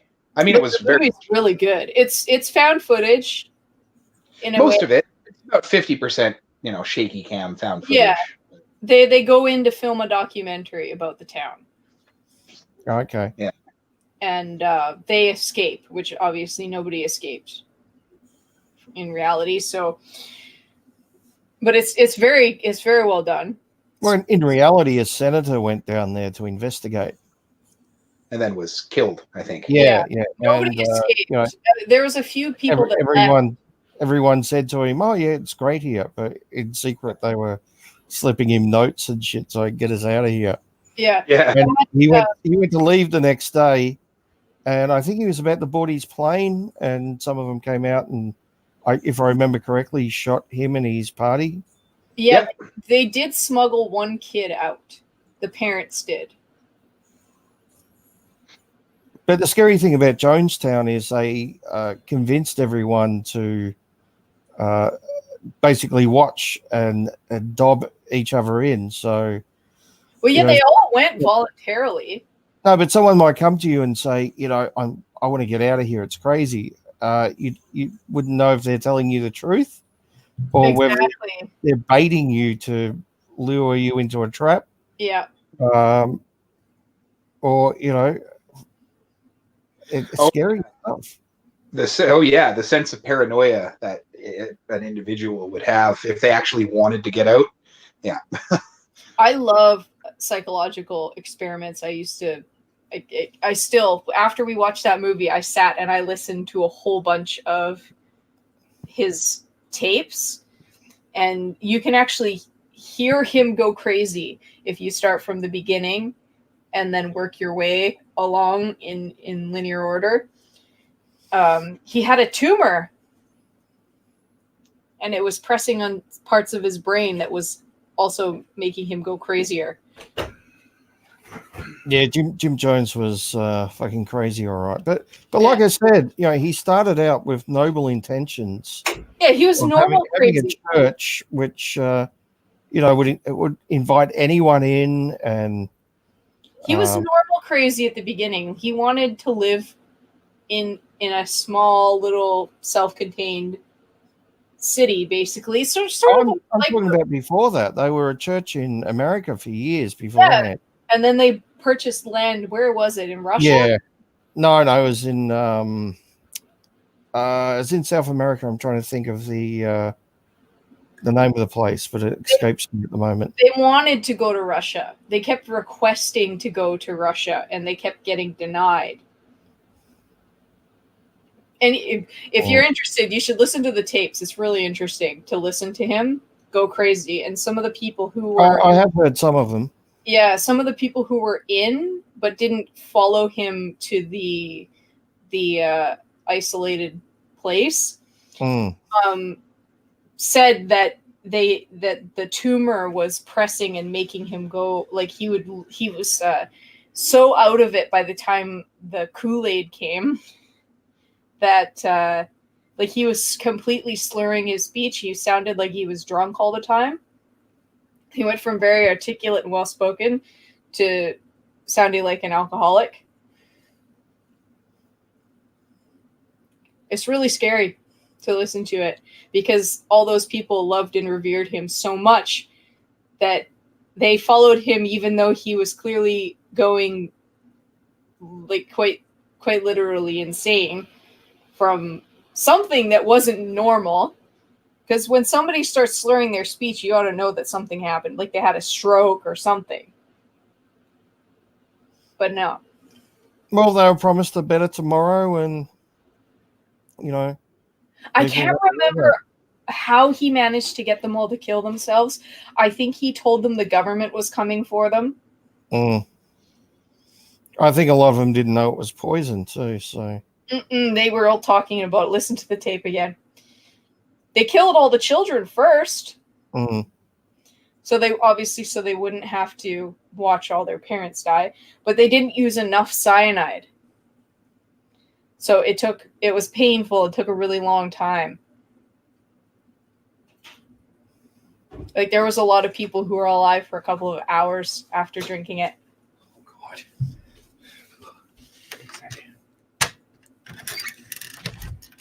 That's it. Master Anon's left. Well, we're having such a pleasant conversation. I'm surprised. Yeah, I think he's gone out for more beer. Not a literal beer run outside. Gone out for more beer. You mean down to the shop or to the fridge? To the fridge, but outside. Oh, okay. I mean, it's cold. It's super cold here, so like snow makes a better fridge than a fridge. Oh, okay. No, it's water. Boring. So should we go into the next movie now that we've depressed everyone with tales of children being killed with cyanide? It's really depressing, but it's super interesting to watch how people will feed off of each other's crazy. Yep. If that's a subject that interests you, Jonestown is like, yeah, actually, no, that's not even untrue. People that will never ingest other thoughts, they're the same. They're ingesting other people's regurgitated crazy. You mean echo chambers? Essentially, yeah. You can't be well-rounded if you aren't even willing to listen to somebody. It's one thing if you don't want to talk to somebody who's being a complete cunt to you. Like I don't have time for dickheads on the internet. But I've had hour-long conversations with people where we've vehemently disagreed about something, and we've just come to a general consensus and parted and left the conversation and still at least been on decent terms with each other. But there are some people, the second you challenge their ideas, they just go fucking crazy. I wonder if these people have anybody that could be called an actual friend in their entire life, because you think about it, somebody's going to disagree with you about something, even if they're a close friend, and it might be something really important to you. That's just it. You have to have like just agree to disagree, and they agreed to not talk about that, or they have heated arguments about it once in a while, but they're still friends. But they can't handle that at all. Any kind of people. But it's even the thing of, I mean, you have to listen to people with different opinions who you might disagree with, because sometimes you can be wrong. Yeah. And by actually listening to people with different opinions who you might disagree with, right, and considering what they have to say, that can sometimes show you that you're wrong. If you live in an echo chamber and only listen to things which reinforce your predetermined conclusions, you'll never correct any mistakes that you've made. Well, no, yeah. You can't learn anything if you're not willing to listen to anybody else. Yeah. Yeah, it is essentially reinforced crazy. Yep. Thank you for introducing me to the world of Twitter, by the way. Oh, you're so very fucking welcome. How many times have you been blocked now? Oh, fuck. Dozens. Dozens. And I barely use it. I know, you tweet like 2 tweets and you get blocked by 6 people. Yeah, I just go and what is this person up to? Or they'll fucking tell me. They'll DM me or something, because I've and then like, okay, thanks, I guess. I guess you're a fucking idiot. Blocked. Oh. You should just be nicer to people. No, that's stupid. I mean, I've been blocked by people for asking questions. They'll post something, right? And I'll simply ask a question. Why do you think that? Or can you provide some evidence? I'll say very politely, and often they'll just block you because, Yeah, how dare you even not know? It's not my job to educate you. Yeah, well, you shouldn't be making the comment in the first place if you're going to take that attitude. It's a public forum, for one. But the thing is, I'm sure I've asked questions like that too. Like, what did you mean by that? Or can you elaborate? Yeah. But I didn't mean anything by it. I didn't say that I agreed or disagreed. In the case I'm thinking of, I didn't even disagree with the person. I just wanted to know why they thought that and why they felt that way. The amount of times I've gotten dragged into Twitter wars by asking fucking questions, I have lost count. And it's usually like innocuous questions like, what happened about this thing that you're talking about that I have no idea what happened? And I'm having it explained to me by somebody else. And other people come and go, you're a fucking retard. I'm like, I asked a question. I don't agree with them. I just don't know what's going on. Yeah. I hate Twitter for that shit. Controversial. Yeah. Somebody did something that's a big no, bad. So yeah. And I'm like, what happened? Yeah. And then they explain it to me and I'm like, okay, whatever. But whatever, or okay. Yeah.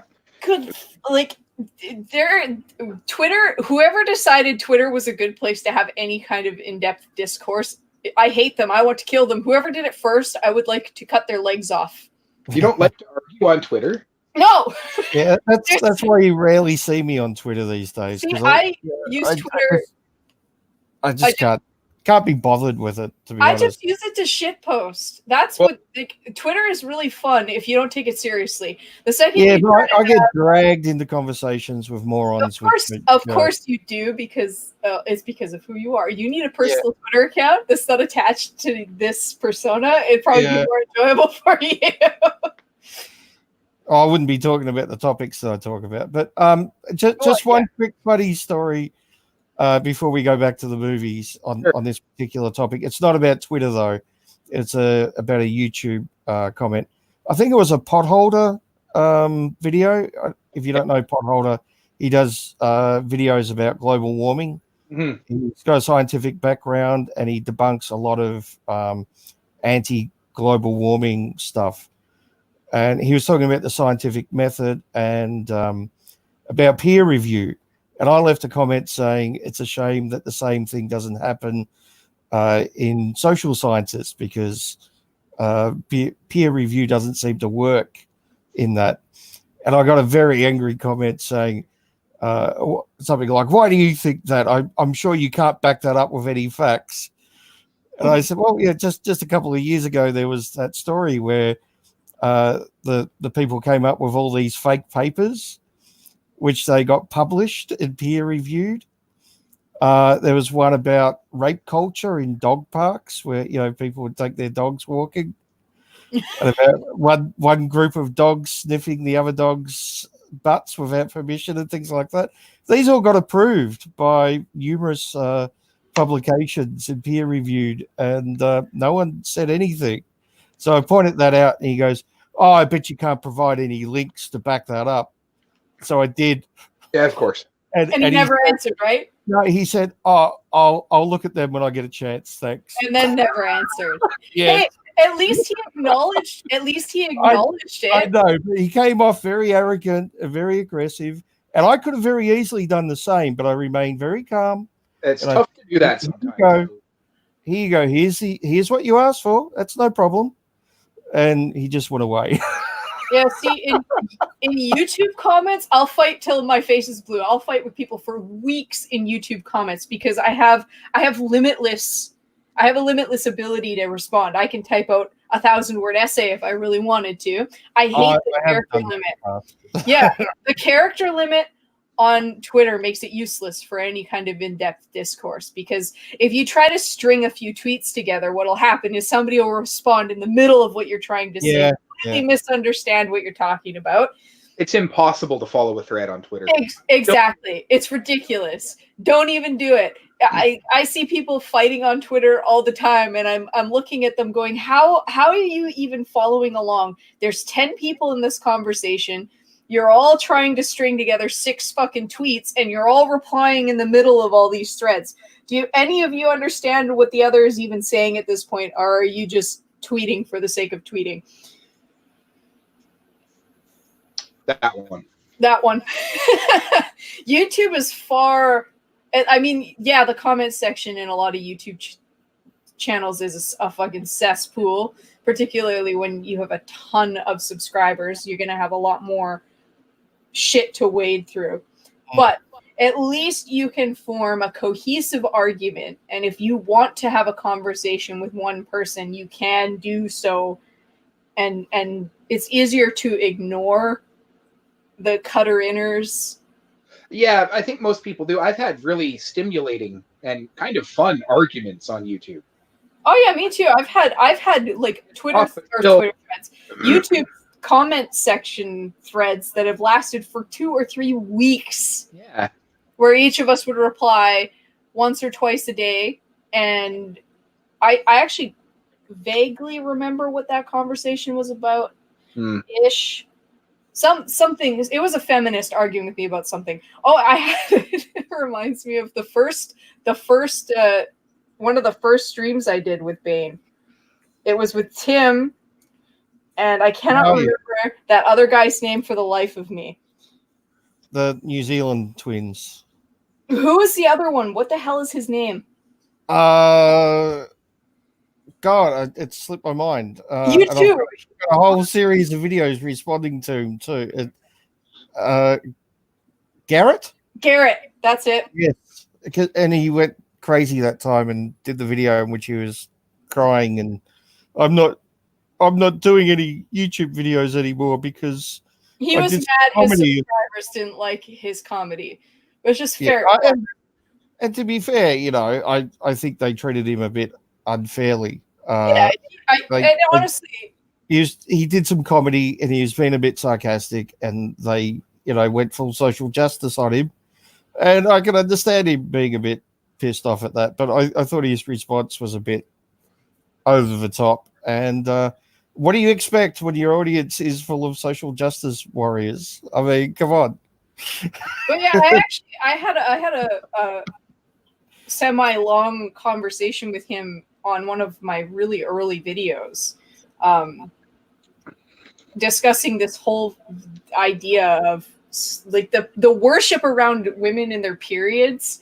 That's how we got into that conversation. It is, and it was like, it's gross. So is shitting. Everybody does that, but it's still a bodily function that's fucking gross.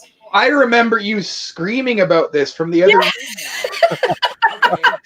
There is no shame in having your period as a woman. Nobody's trying to make you feel ashamed for having your period. But yeah, wear a fucking pad. It's gross. About this every time now. I was watching Wayne's World in the other room. Drinking beer and listening to you guys stream. Yeah, I'll never forget it now. All right. So yeah, I'm on board now. Okay. Yeah, that just, it confuses the hell out of me. It's like, why would you leave an open-faced pad laying anywhere? Would you wipe your ass and leave that laying somewhere? It's the same fucking thing. It's just kind of gross. Like, aren't you proud of your bowel movements? The strength it took to pass that shit. Why are you laughing? You don't even understand the inner strength it took for me to do that. My body was going to do it anyways, but I am super strong. You can't shame someone's diet that way. Diet shaming? Come on. If I pissed my pants in public, I'd be fucking embarrassed. I guess so. Don't eat so many tacos. I don't know what to say. You know, bleeding through your pants, like feeling embarrassed is not, it's not about being ashamed of the fact that you get a period. It's just as gross as peeing your pants. Don't fucking do that. Yes, but periods are unique to women, therefore it takes a whole different thing, right? God, I think he deleted all those comments too. Yeah.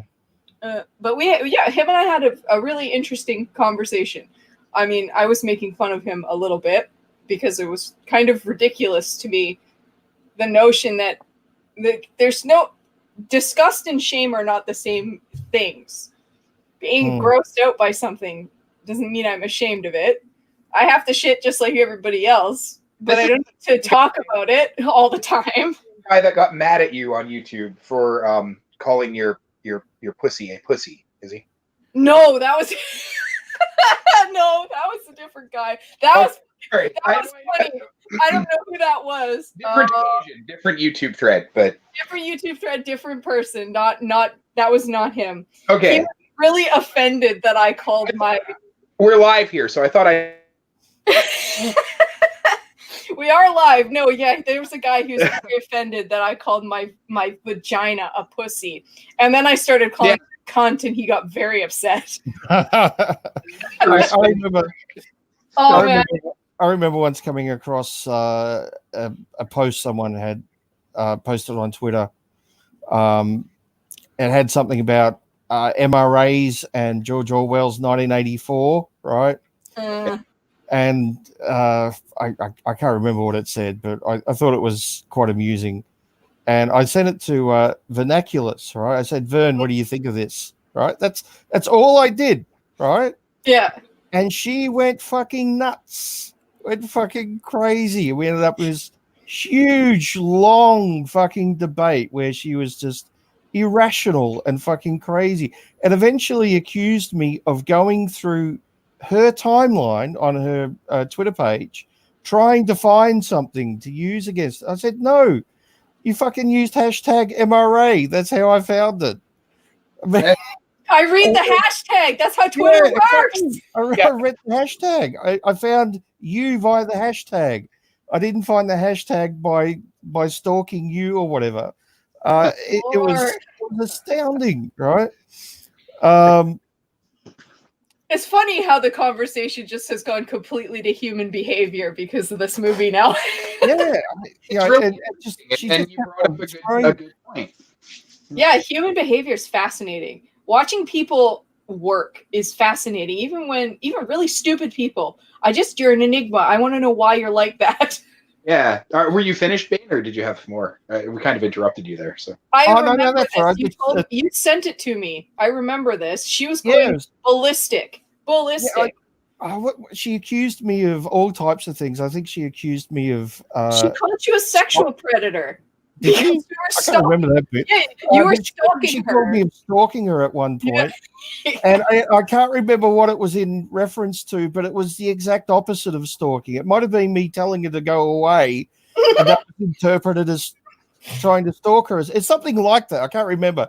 This was a couple of years ago, but it just Oh my god, it was fun. fascinated me how just off the fucking wall she went. Yeah, she was over nuts nothing. though.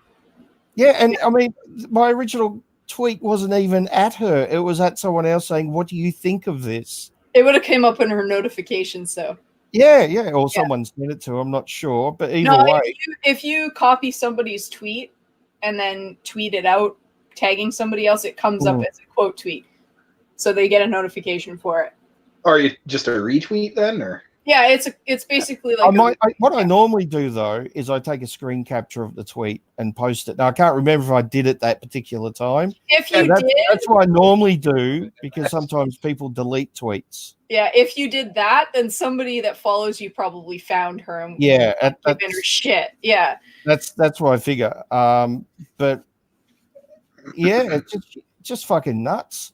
That's why you rarely find me on fucking Twitter, because it's just so filled with angry, crazy people who think it's their job to fucking scream and yell at the world without any rationality. Come on, do you remember? It's worse than The Experiment. I'd prefer to be locked up with Forrest Whitaker having him pee on me than spend a day on fucking Twitter. Really? Okay, I mean, you can probably. Oh, maybe.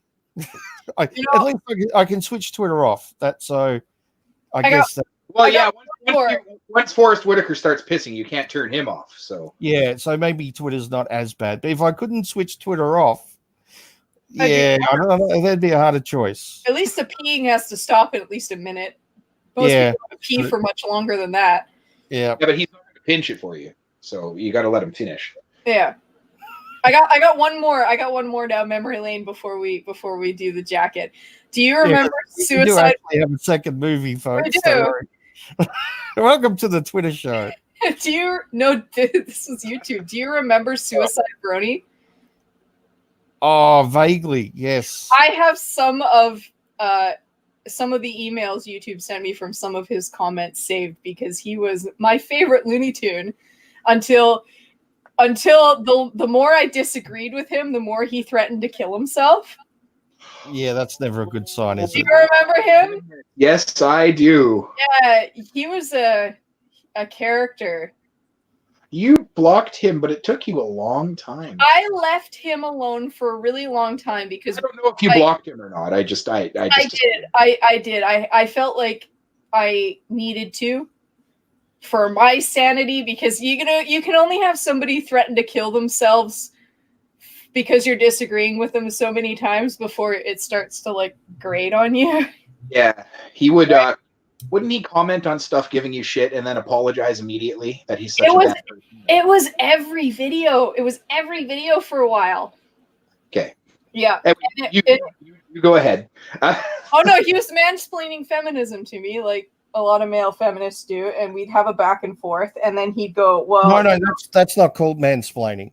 It's only mansplaining if you're an anti-feminist." Is it? Yeah. I think no. I'm pretty sure you can mansplain if you have a dick. I'm fairly certain that's. I mean, you're not allowed to disagree with feminism, right? So it doesn't work that way. But he used to come. We'd have a little back and forth, and then he would go, "Oh well, I guess I'm just an idiot, and I should go and kill myself." And that was how a large number of our conversations ended, because I'd stop replying at that point. What the fuck do you say to that? Other than you, probably, I guess. Don't kill yourself, but maybe be less stupid. I don't know. Yeah, if you can't have a conversation with someone in a YouTube comment section without threatening to kill yourself, you should probably switch the internet off. And I told him that one of the last times I was replying to him. I said, if this is your, like, I think I said something along the lines of, if this is going to be the way you react, I'm not going to interact with you anymore. You probably should get help. It's not healthy. Yeah, there's something wrong with you. Like, you need to be away from any situation, let alone just a YouTube thread. Well, yeah, exactly. So, imagine having a conversation with somebody and them looking at you going, okay, well, I guess I'm just going to kill myself then. Okay. I don't know how to respond to that, but thank you. Well, obviously a very healthy conversation, very healthy relationship. You're a well-rounded individual. Should meet up for coffee or something sometime. Oh, yeah, we're super close friends now. I blocked him on YouTube, but we're buds. Yep. Sure, nothing would go wrong there. No, that's a healthy relationship. It's not manipulative in any way. Yeah. So anyway, should we go into the movie? Yeah. Okay. So Jack and Jackie in the jacket. Gotten a little bit heady here. Well, I had a feeling the experiment would do that to us because it is very like human behavior is really interesting and disturbing. Yeah. Like I kind of want to know why he's like that. Why are you this way? Why are you like this? Why are you? I figure we could do a 7-hour show just complaining about fucking Twitter. Yeah, I think any social interaction we've had on the internet, we could probably find. I got tons. Oh man, seriously, they're just tumbling because now we're in it. So I'm thinking about all the long distance I've had, right? Let's go back to the movie. Otherwise, we'll be here till next Christmas. Exactly. So people will say, I thought these guys talked about movies. What are they talking about Twitter for? we were talking about a movie with the human behavioral experiment, and we segued into human behavior, which of course devolves into holy shit, look at this idiot on Twitter. Yeah, it was a movie about 26 random people who were put into their own rooms and forced to interact on Twitter, and if they fought once, they didn't win the night. So suffice it to say, it didn't end well, and we'd all recommend the movie because, I mean, it's great. Art imitating life, and now we're on to the second movie. Yes, The Jacket, which could have very easily been called The Experiment. Yes. Yeah, actually, could have. And made in 2010, right? So, I mean, it's just about right. Hey, The Jacket was made in 2005. Oh yeah, okay. Yeah, but a lot of it was set in the 90s, so. Yeah, 95. 95, 90 something. Yeah. And not a lot of it, only like half of it. Half isn't a lot. No. That's not almost most. No, half is half. Okay.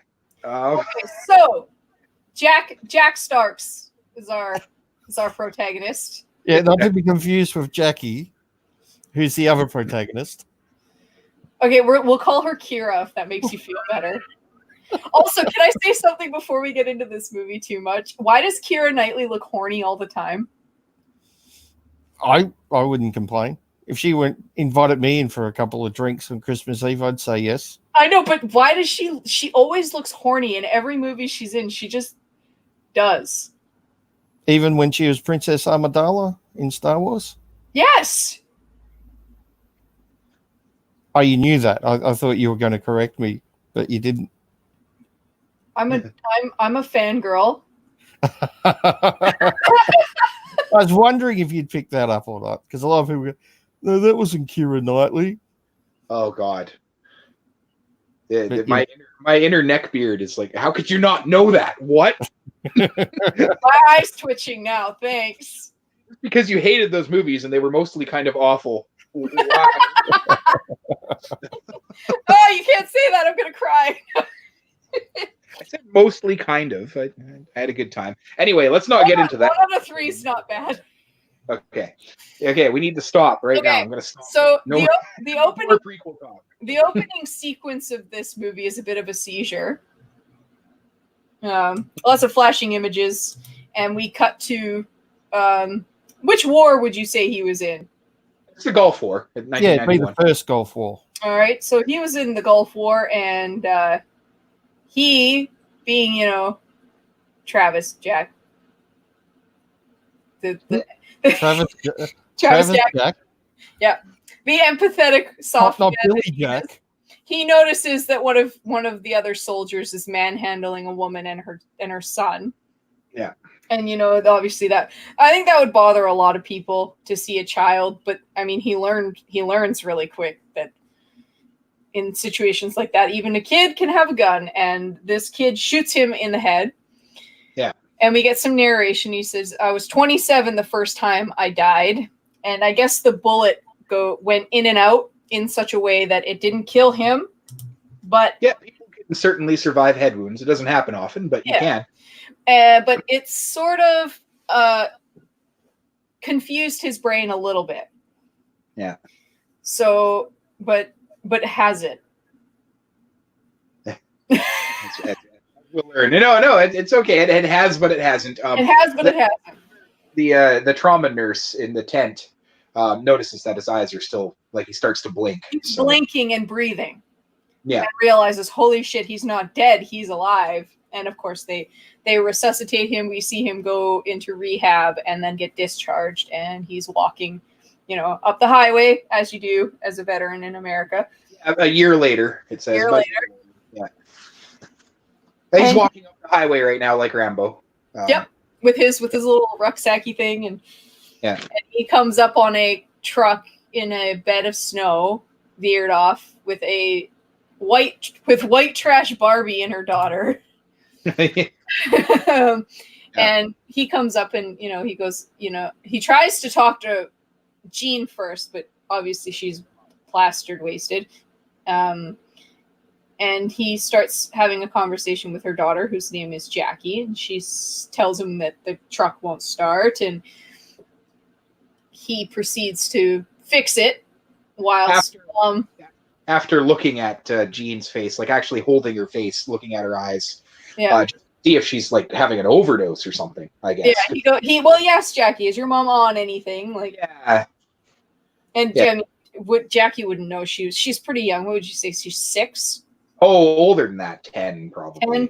Oh, she's young, but not old enough to know drugs. She knows that her mom's been drinking or something. Oh yeah, her mom's drunk. As far as it goes. Yeah. Anyway, they shake hands. Nice little girl. Yeah, she's like a proper little adult. They shake hands, and he Yeah. goes and he says, can you keep your mom awake while I try to fix the truck for you? And he's tinkering away, and she comes back over because mom's crawled off into the snow to puke.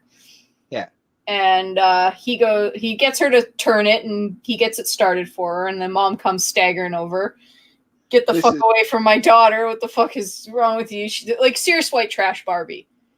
The dog tags happened just before that. Oh, right? yes. You say that like it's a bad thing. Yeah.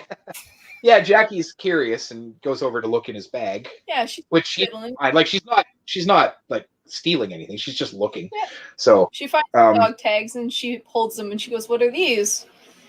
And I genuinely love Jack as a character in this movie. He's so sweet. I find it strange how quickly he gave them to her, but it might be just me. Not that that's a bad thing that he did. It's just, I think it's because he saw what her life was like and was like, yeah, sure. I mean, he doesn't need those dog tags. It's something that a lot of people do, kind of like a sentimental thing, and I guess it helps a lot of people, especially soldiers. It helps them heal. Yeah. I guess he wants to put that part of his life behind him, considering it almost killed him. But she asks, "Hey, can I have them?" After learning what they are, and he goes, "Yeah, sure, of course, why not?" Yeah. He's very sweet about it. He looks and goes, "Sure, you can have those." Yeah. It's just he's really soft spoken. Yeah. Just a legitimately nice person, and I got the impression that I think Adrian Brody's a really, really fine actor. I think he's very good. Yeah. I really do. And he plays that part of the empathetic man, I guess, really, really well. Yeah, he plays a good softie. Yeah, it works. Anyway, like you said, Mom, get your hands off my daughter, all drunk. I mean, I think there's some motherly instinct in there under the liquor, because there's a strange man touching her daughter on the side of the road. And she's a little bit, I would say, a little bit not nice to Jackie. Like, get the fuck in the truck. Don't, she's not. That's pretty mean to say to even a 10-year-old girl. Yeah, she's unpleasant. She's just an A unpleasant. 10-year-old. That's mean to say to anybody. You Yeah, say that to your spouse. What do you think's gonna? That's pretty mean, right? So she strikes me as a very mean drunk. yeah, Because we do see her sober at one point in this movie, and she's not as nasty, but she's no, not even. not. She's not very nice in general. She's Well, no, and I would say that's because of liquor and drugs. yeah. She Yeah, likes she's probably not very happy with her life. no. She's a single mom. Obviously, we don't know where dad is. Maybe dad abandoned her, and she's bitter, and that's why. Yeah, maybe it was an accidental pregnancy, Maybe. and you know, Who knows? Yeah, it could be There's anything. any Maybe he number died of in the Gulf things. War. Who knows? I don't know. Could be anything. She's not happy. She's not a happy camper. Yeah. And he lets her have the dog tags. They drive off, and he keeps walking. And he's walking, and he's trying to hitchhike, and he gets picked up by a young man. And they drive for a while. He goes, "Oh, do you drive?" And he goes, "Yeah, I drive." And he goes, "Okay, good. We can switch later." And they get pulled over for what would seem like a routine traffic stop, which it might have been, but I think the car was stolen. Well, especially since the driver said, "Hey, you ever been to jail before?" Yeah, he asked Travis, "Oh, have you ever been to jail before?" Yeah, that's yeah, and he's acting pretty nervous for a routine. Maybe I was speeding. Yeah. Nobody get a ticket and move on. I'm pretty sure the car was stolen by the way the cop handles it too. Like I don't think he would have asked them to step out of the car for a routine traffic stop No. unless there was something wrong. Yeah. So, dude gets out, shoots the cop, and in the process,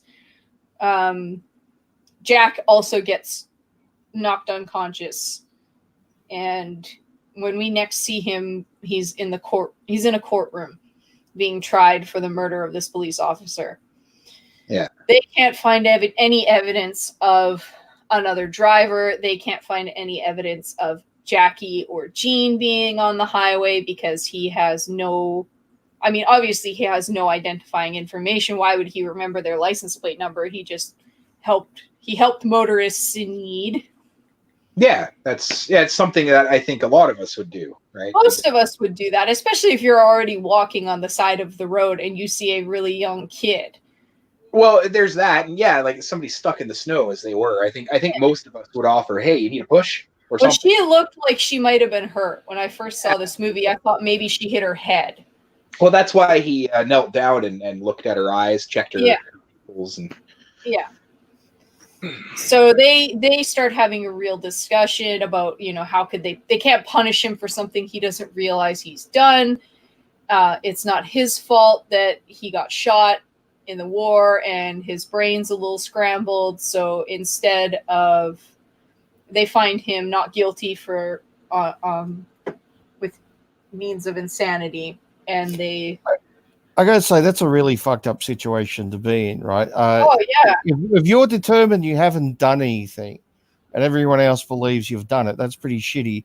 But in his situation with a brain injury, there must be a small part of your mind thinking, "What if I did and I just don't remember it?" Yeah. Oh yeah, I think I don't know which one would be worse. oh man, Yeah. both would be absolutely nightmarish. I feel. I think that he thinks it's very possible that he did do it. Well, he does say just in the courtroom that I don't remember. Yeah. Too. He does explicitly say that he didn't do it. Yeah. He said there was somebody else in the car with me, but I don't remember. Like I don't think he's been able to give them even a description of the guy, which in all honesty, he may not have looked at him very much. No. And I mean, the guy's really nondescript, too. Yeah, he's just a guy. Even now, trying to think really hard about what he looks like. He's just a medium build white dude with some stubble and a hat. I couldn't even tell you what color the hat is, and I just watched the movie 2 days ago. Like Green? Maybe? I don't know. I actually I have the as I That's normally. just it. He's just super. He's got no discerning characteristics at all. There's no tattoos. There's no piercings. He's just a medium build white dude Yeah. in America. So there's 100 million more. Yeah. So, Well, Exactly. it should be easy to find him. Needle in a haystack. So they sentence him to a psychiatric hospital. And I don't know if that's a sentence that's like a for life thing or just until they feel like he is. I seem to recall the judge saying, or like the judge's apprentice or whoever saying, sentenced to blah Is it- blah blah for the criminally insane until basically we find out what's wrong with you. So Yeah. until you are fit to leave. So Yeah. not for life, So not Because- not indefinitely. not indefinitely. No. Okay. So the hospital is interesting. I really fucking love Rudy. He makes me laugh a lot. Rudy is another patient. Rudy is. Oh, I love him. Yeah. He is hilarious by accident. The one who supposedly killed his wife. No. He didn't kill his wife. He tried to kill her. That's why I said supposedly. Yes, supposedly. Yeah, 30 no, times. he didn't. He never said he was in there for trying to killing her. Yeah. Jack asks him why he's in there, and he goes, "I thought about killing my wife and planned to kill her 32 times, and she always threatened to lock me up, and one day she finally did." There you go. Yeah. So, yeah, he never said he killed her. He just said that he Okay. thought about it a lot. Threatened to a lot. The until 30 times line made me laugh. But we find out Yeah. we find out later on that she left him, and She he left basically him left- for another man, and he Yeah. tried to starve himself to death. Yeah, so that's the real reason he's in there. Yeah, which is Although I'm sure really- he did think about killing her 30 times, but He yeah. might have, yeah. It's pretty least. heartbreaking. That or they had a really happy marriage, and he had no Yeah, it's pretty idea. shitty. He had no idea, and she blindsided him, and it broke him. Mm. Which is what I think is probably more accurate. And I think he tells people that to protect himself from. Maybe he's thought about killing her 32 times since she left. Maybe. It's I mean, pretty heartbreaking. Fuck, I can't when- blame him. Yeah, exactly. It's pretty heartbreaking when you hear the story told later.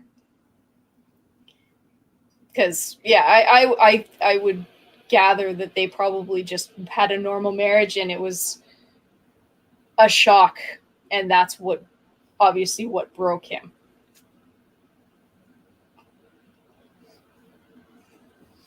Anyways, you ruined it. He was funny until we found that out. Yeah, now he's just sad. Now he's just sad. We thought he was just kind of fun and loony for a while, and then you ruined it. You ruined it too early. You made it. You came too early. Fuck. I'm sorry, I'll go play on Twitter for a while Is that going to help you? as punishment. Don't do that. Yeah. Oh yeah. Yeah. Solitary confinement. You and Twitter.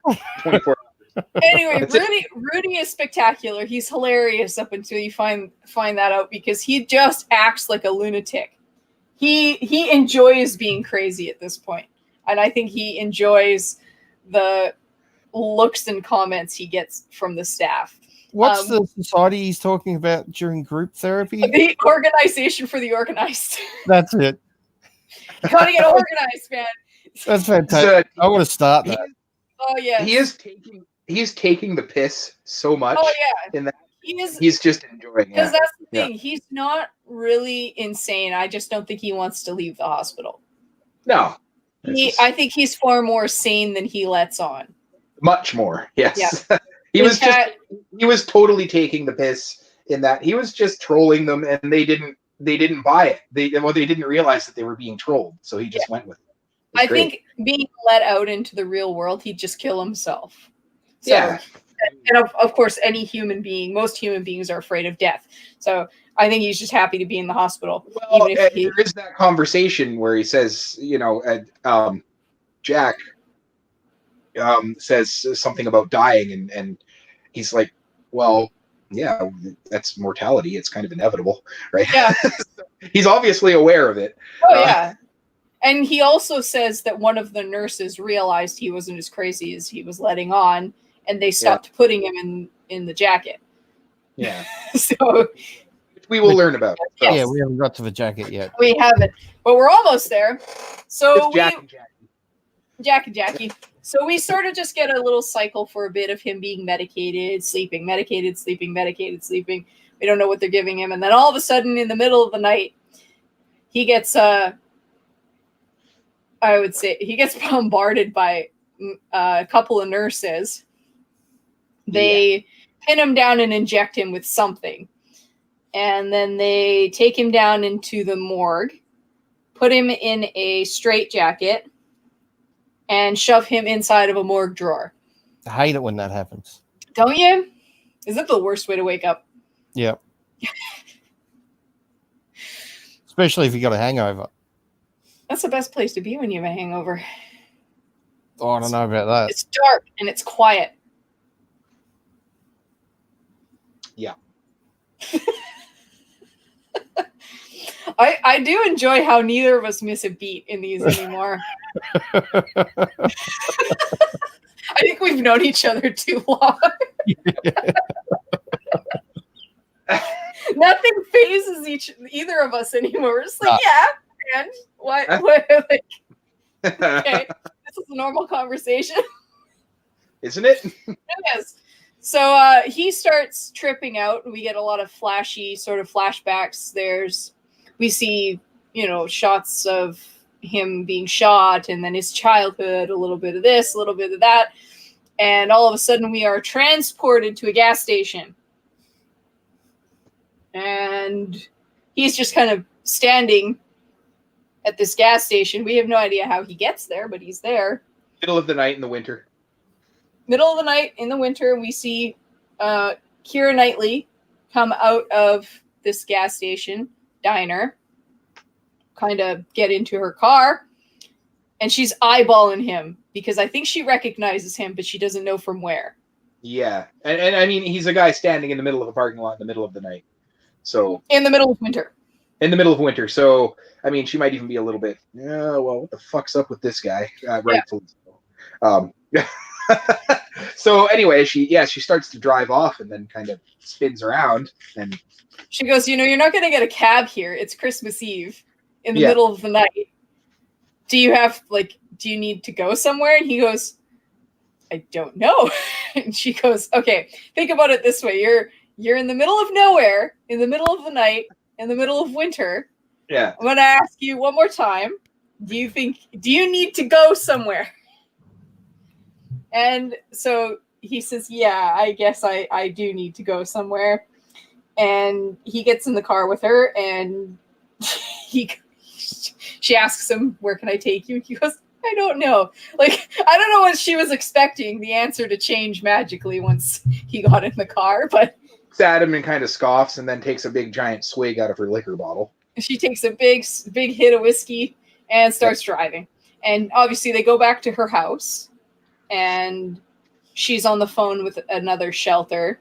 Yeah. She's obviously called a handful of shelters. Yeah, she's trying to find a place for this guy to stay. Yeah, she will, and she's going to take him. Yeah. Yeah, she's going to take him to a shelter so he has somewhere warm to stay. And she, has a very, abrupt Merry fucking Christmas to you to the last person who turned him away. And she looks at him and goes, I don't know what I'm going to do with you. And, Jack is a gentleman. Pervert. Filthy. Keira Knightley's very attractive. I know, and she looks horny all the time too. Like, yeah, as I said earlier, if she wanted to invite me in one cold Christmas, I wouldn't say no. So, Keira, if you're listening, keep that in mind. I can wait till next Christmas if you want. I don't mind. It could be a very famous. Oh, I hate you both. I just want to put that offer out there just in case she's listening. Yeah. Hey man, maybe she's an egomaniac like Neil Breen, and she watches anything that has ever been discussed about her ever. So we Constantly. we should mention her name a lot, just in case. Then. Kira, come over. I'll make you Keira Knightley. cheesecake. Yes, I'll make you cheesecake. Yep. He has nothing to offer you. Oh, I think I have. I can buy ones that vibrate.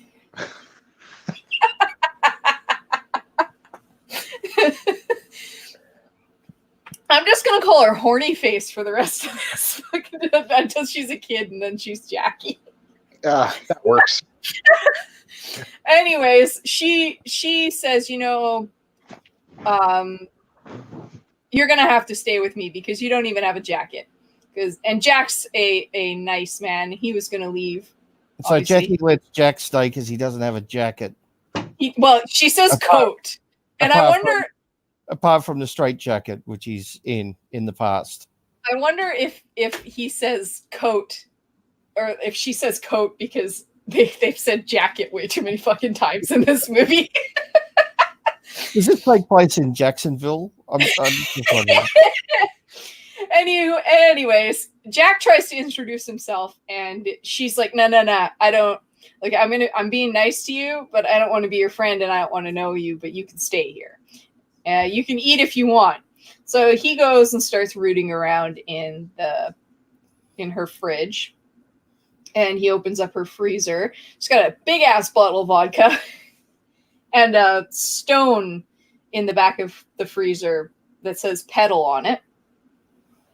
And he goes in the fridge, and there's not really a lot for food, but he manages to make up a couple of sandwiches.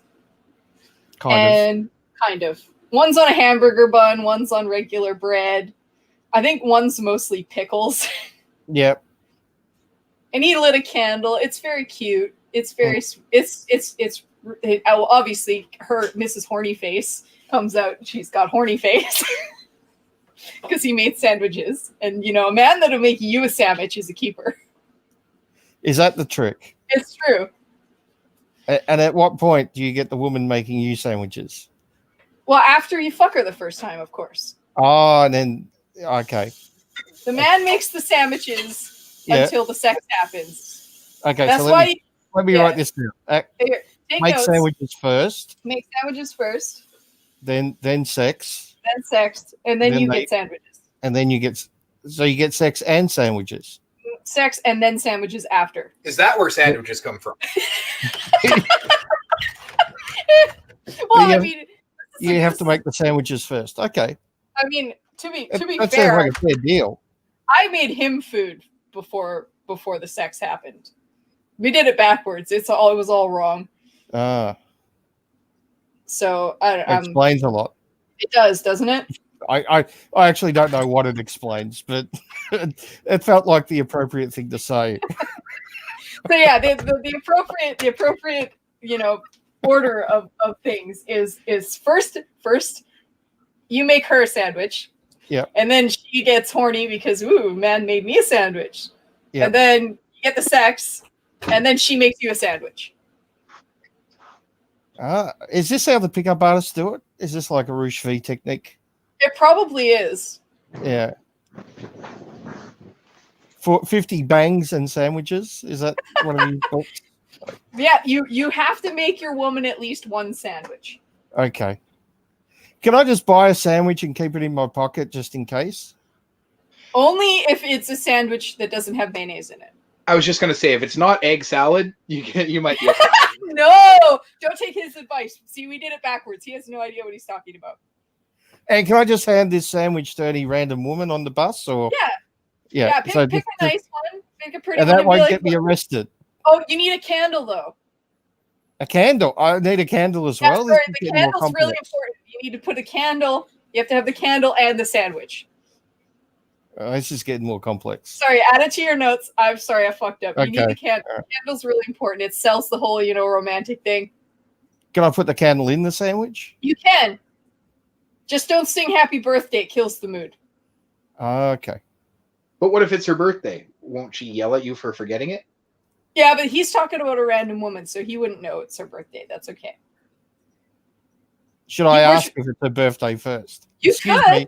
Excuse me, random woman on the bus. Is it your birthday? Here's a sandwich and a candle. Yeah. Can we have sex now? No, you don't ask. She's just gonna do it. Oh, okay. Oh, If- just on the bus. Yeah, she's gonna do it. She's gonna take you home. Are you watching the same movie? Oh, we have to watch a movie too. Jeez. It's getting a lot more complex. No, the movie's just on in the background. Nobody's Oh, watching. okay. Nobody's watching anything. Oh God. So he makes her a sandwich. It's very cute. There's a candle. We're ruining it, but it's actually a moment. Yeah, It's not as much insanity and chill as we're making. No. Uh, He's very sweet. She goes, "You want a drink?" And this time he goes, "Sure." And they have a drink and a sandwich together, and she goes, "It was good considering." And he makes a joke about how she's got a lot of stuff in her fridge, but not a lot of food. yeah.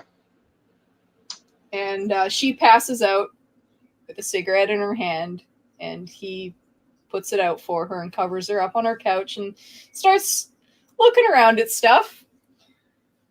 And he goes to a wall where she's got some family photos, and he notices some dog tags.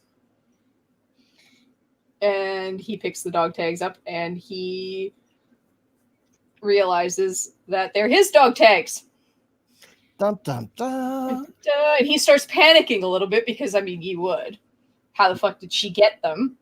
That's a bit of a coincidence. Kyle, did you mention when she dropped the glass in the kitchen? Kind of went. Oh, no, sorry. Yeah, That's you're right. significant. She drops a glass when she's fixing herself. When they first get to the apartment, she's Yeah. making a drink for herself, and she drops a glass, and it gives him a shock. Yeah, And as soon as the glass drops on the floor, and it gives him kind of like a flashback, I guess. Yeah. It just shocks him, and we see what he sees in his mind for a second, Yeah. which looks like something from the Gulf War for a split second. But yeah, it really disturbs him, but just for a brief second, and then it's over. Yeah. Yeah, no, we missed that. Thank Yeah. you. I'm just going by my notes here. So, Thank you. I told him to take notes. I was like, I promised Bane I'd take notes, but I'm not gonna. Can you? so I did, and here we are. Yes. So he's rummaging around in her photo albums, and he finds a picture of Jackie and Jean together, and he recognizes them right away because for him, this only happened, what do you think, 4 or 5 months ago? Oh, if that, yeah, very, very close. Yeah, Maybe 6 if you take into account maybe how long the trial took, and certainly not a year. So it hasn't been long. no, So he recognizes them, and then he wakes her up, and he's frantic, and he's shaking her and going, "Who are the people in this picture?" And she's out of it, and she goes, "That's me and my mom."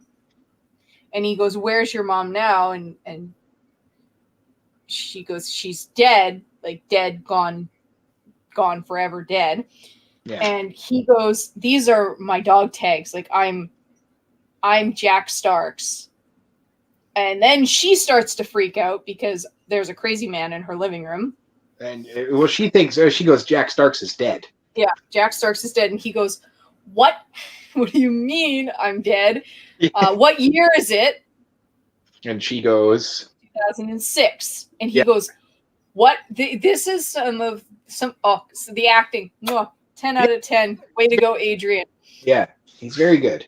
It's really good." So she is obviously she's freaking out. She's like, "Please leave my house. Please don't peel my skin off and wear it. Please leave."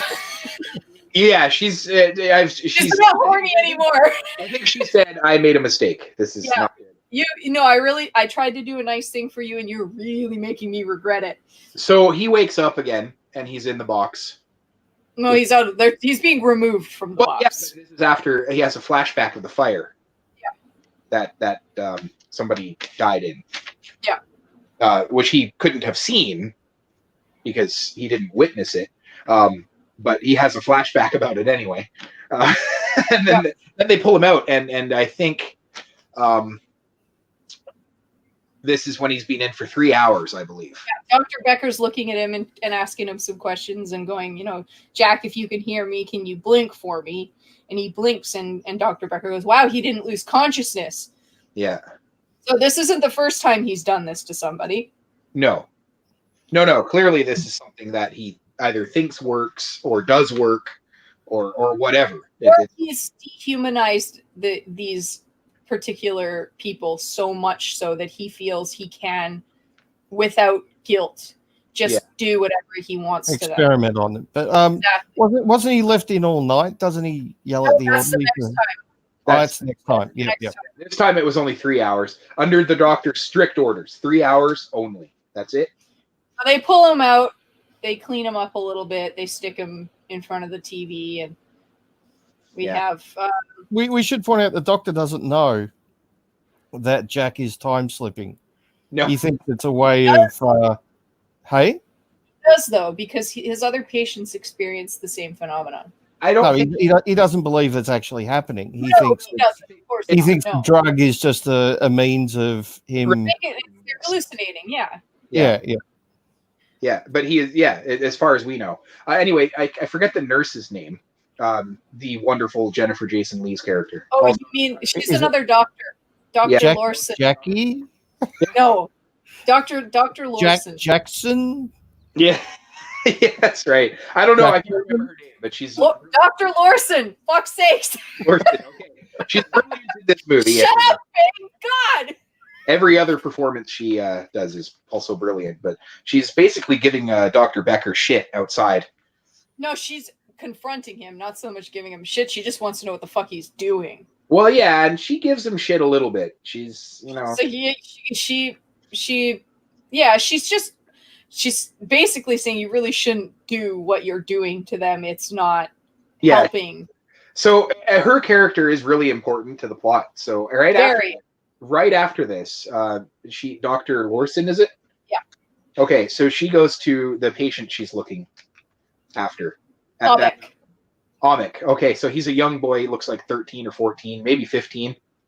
And he is almost completely non-responsive. He looks like he looks a little like almost paralyzed in a way. He doesn't move. He can't. He has a hard time moving and communicating, and basically communicates with nods and pointing and blinking and pointing. So she makes house calls to this young boy and his mother. Because it's her friend. The mother is her friend. She's doing it essentially for free. I'm assuming they don't have insurance, whatever. She's just doing it for her friend. So she's just trying to get to the bottom of what's causing this and trying to help this teenage boy who's, trying to get him to a point where maybe he can go to school, something. Yeah. So anyway, the scene ends there. But yeah, that's really important. Dr. Lawson is a really important part of the story. So I feel that's definitely worth mentioning. Yeah. And so she's actually asking Jack in the waiting room, not the waiting room, the common room. The common room, I guess. If he's okay, like, and he looks at her and goes, "I am fine. Do I not look okay?" And she goes, "Well, you look a little underweight." Yeah. And he goes, "Well, maybe I'm working it off in my sleep." I think at this point he's a little bit fucking angry that they shoved his ass in a morgue drawer in the middle of the night, but he thinks she knows. Yeah, but she's really empathetic too. She's a great doctor. Yeah. Like she doesn't. She knows, but she doesn't really. Yeah. She knows Dr. Becker's doing something to him, but not quite what. Yeah, exactly. And Rudy's being his regular crazy self. And then we actually catch a little glimpse of his crazy because when she's walking past him, she tries to put just a nice gentle hand on his shoulder and he flinches like she hit him. Yeah. And I think if it had been a man, he would have been fine. Well, yeah, probably. Yeah. I think he's got some serious trust issues. Yeah. So Jack goes back to bed, and then I think they haul him immediately out of there. I think so. I he's think we might be cooperative missing a this couple time. things, but- Yeah, nothing of note, I don't think. No, yeah, we are. This is when Jack escapes. That's after the second time, isn't it? No, it's after the time we just spoke about. It's when the nurse talks to him in this is after Dr. Becker actually talks to him in the Oh, so it is after the first time. yeah, and he takes that the IV out of his hand. Oh God, I hate that. Ugh. That seriously, movies and TV, please stop portraying IVs as a needle. You're giving me a fucking complex. It's not a needle. It's a little tube. It's So just he escapes basically. Yeah. But it's not like a he dairy. runs out into the grounds of the hospital, and he's wandering towards the fence. But he's not gonna get anywhere. Yeah, and Dr. Lawson notices. And she comes out and chases him down, and Yeah, they have. totally non-threatening. She's just like, Oh, she's like, "Where are you going? yeah, Can I go with you? yeah. Can I ask?" And he goes, "Well, I don't know." Like he's. She's very concerned. She's just Yeah. trying to help him. And she goes, "Can I ask you a question?" And he goes, "Do I have a choice?" And she goes, "Do you want to smoke?" And he goes, "Is that really what you wanted to ask me?" Yeah. And she's like, "No, she's stressed, and so obviously she wants a fucking cigarette." So And they talk about stuff, and basically he tells her that he thinks he's going crazy, and that she kind of knows about the drawer and the jacket a little, so she asks him like about that, and he says it's making me feel like a different person. Yeah, and he says, "I don't know if I want it to stop or not." Yeah. And she goes, "So it's helping?" And he goes, "I don't know." And she turns around and walks away at that, and just the close up of her face is awesome as she's walking away. And she just kind of cheekily says, "You coming?" Come in. Yeah, you're coming. And I guess he does. Yeah, and I mean, she says, if you try to escape again, you could get really hurt. So you should probably not do that. But that's a brilliant That's way to get him to come back in on his own volition without having to. Yeah. Because I'm sure if he started climbing the fence, she would have Called security and had to have him dragged back in, which you don't want to do. no, but for public safety. Yeah, as far as they know, he's delusional to the point of murder. Yeah. So she just handles it. Her character handles it in such a. Her character handles it like a fucking doctor. Yeah. It's great. Now he goes back in the drawer. After this is after a conversation with Dr. Becker. No. The crazy Rudy. guy. The other crazy guy. Rudy. Yeah, they have a conversation about the fact that they're time traveling, and Rudy says to him, if you calm down and you don't freak out because most of it's a trip, you can control it better and you can, I guess, enjoy it more for what it is. And this is sorry to interrupt here, but this is it seems like a little bit of dream logic to me, because it's one of those things that people can actually semi-control the dream they're having if they really want to. Lucid dreaming. Yeah, and that you can actually control it, because I'm sure that you've had a dream, both of you, where you know that you're dreaming. Yeah, it's a lucid dream. Yeah, so you can control it. So that's kind of what he's describing here, I think. Yeah. Yeah, definitely. I know that's kind of obvious, but I feel it kind of bears mentioning. So Rudy's being Rudy, and he's like, just calm down, man, and then you can enjoy it. And he goes, they stopped putting me in there because they realized I was too lucid, and I was enjoying it, I think, or that he was too sane. One of those iterations. So they stopped. Control it to the point where it's almost useless, because he just kind of had fun, maybe. He said, you have to give Dr. Becker an itch. You might die when he goes to scratch it, but hey, at least you're in the drawer. Yeah. So, no, I think we skipped over the second time he went in, and the reason I know this is because he hits him with the jacket. He's got that cut on his face during all this. Oh, okay. So we've skipped a bunch of we skipped one of his entrances into the first entrance was almost a non-issue though. It was it was just that one evening, that one interaction with her, and then nothing really happens at the hospital. He goes down voluntarily with them and then fights them. You're right. I did skip the fighting part. That's right. That's not in my notes. That's the one significant thing I skipped. Was the fight. So he hits Dr. Becker with the straitjacket and cuts open his face. They wrestle him into the drawer, and Dr. Becker's pissed, and his little sidekick is going, "Hey, how long do you want us to leave him in?" And Dr. Becker doesn't answer. And time, that's when they leave him in all night. That's when they leave him in all night. So when he met Jackie, horny face, when he met her at Christmas Eve at her job or whatever it was, that was the second night. So he was asleep. No, that was the first one. Okay. The second one is when he shows up back at her work, but he goes into the diner. It's during the day. Yeah. And she's shocked to see him. That hasn't happened yet in the story yet.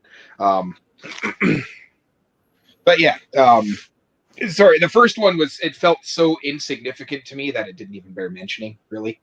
Yeah, because so is just the second time he goes down is when he attacks Dr. Becker with the jacket. Mhm. And they leave him in all night. And that's when he and Jackie realize, like, she's starting to believe him. This is the longest stint he's in, I think. Well, after what I'm saying is after he wakes up from in the house when he confronts her about the dog tags, he wakes up and talks to Dr. Becker in the common room, and he's got the scar on his face and the bandage. So. But he doesn't attack him the first time. No, this is after it's after. I didn't mention the first time because it was kind of insignificant, but this is after the second time. So we're on track here. The first time he goes in, and that's it. Yeah, we skipped the second time. Then we didn't talk about what happened when he went back or forwards in time the second time. Yeah, we did. That's when he met her at outside, standing in the parking lot. The first time is a almost non-existent event.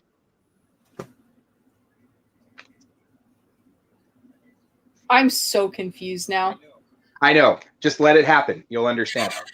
I've got this written down in my notes. I got two little asides here. So, how many times does he go in? 4. That's it. The fourth one is almost a complete misnomer too.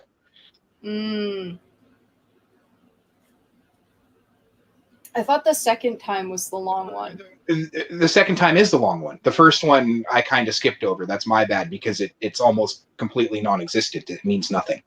So the first time he goes in, it's not where he's at the diner. First time. There is here's the third time now. Yeah. The third after what we just talked about. The third time is when we find out that the driver of the car shot the cop.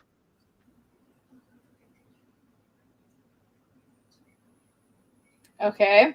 Yeah, we don't find that out at the beginning of the movie. No. Yeah. No, the second time. Okay, so I thought the second time was when he went to her place of work after they'd met the first time. No. And okay. No, that's the last time. Oh my goodness, I am so turned around here. Yeah. Anyway, moving on. This fucking movie is confusing. Well, not really. The first time he goes in is such a non-event that it may as well not happen. That's why you're not remembering it. Yeah, if it didn't happen, it wouldn't change the story at all because it's completely irrelevant and does not matter it's totally irrelevant. Yeah. It's just an event it's a fucked up event that happens at a mental hospital. Yeah, so it's the second time he's seeing Keira Knightley, but it's the third time he's been in there. We just got to the end of the second time he went into the box. That's it. So So he beats the doctor's face just before the second time. He's docile when they take him away, and then freaks out and beats his face. Oh, yeah. Yep. I'm so lost. Yeah. That's okay. Don't be lost. Just Yeah, think of you've got me back on track now. I'm good. Yeah, It's good. the first time is so non-essential. That's why. It may as well not have happened. That's why. So okay, so now we're on number 3. Well, yeah, that's Okay. No, I'm good. I've got it. I'm all right. I got it. It's after the organization for the organized. Yes, that's how he gets them to let him go back in. Yes. Yeah, and that's when he is completely, utterly docile. Yeah. Yep, I'm good. I got it. So anyway, second time he's meeting Keira Knightley's character, Jackie. Can we talk about the group therapy first? I don't know. Can we talk about the notes I took? Yes. Yes. He makes a scene at group therapy with Rudy's help to get him to get thrown back in the drawer because they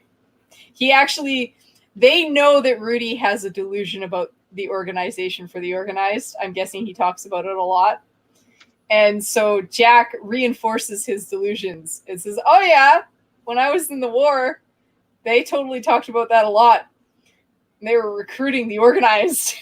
I love his whole tirade. It's great. Yeah, me too. I like Rudy a lot. He makes me laugh. So yeah, they get everybody all freaking out because of course they would. They're not exactly stable. It's kind of a trope in movies set in mental hospitals that group therapy always goes like that, where, and I think this might come from One Flew Over the Cuckoo's Nest, where you have one. I think I haven't seen that. Yeah, we have one character who is a bit of a smartass and provokes another character, and an argument starts, and then everyone fucking goes crazy. Oh, yeah. Just seems to be like a common trope in movies.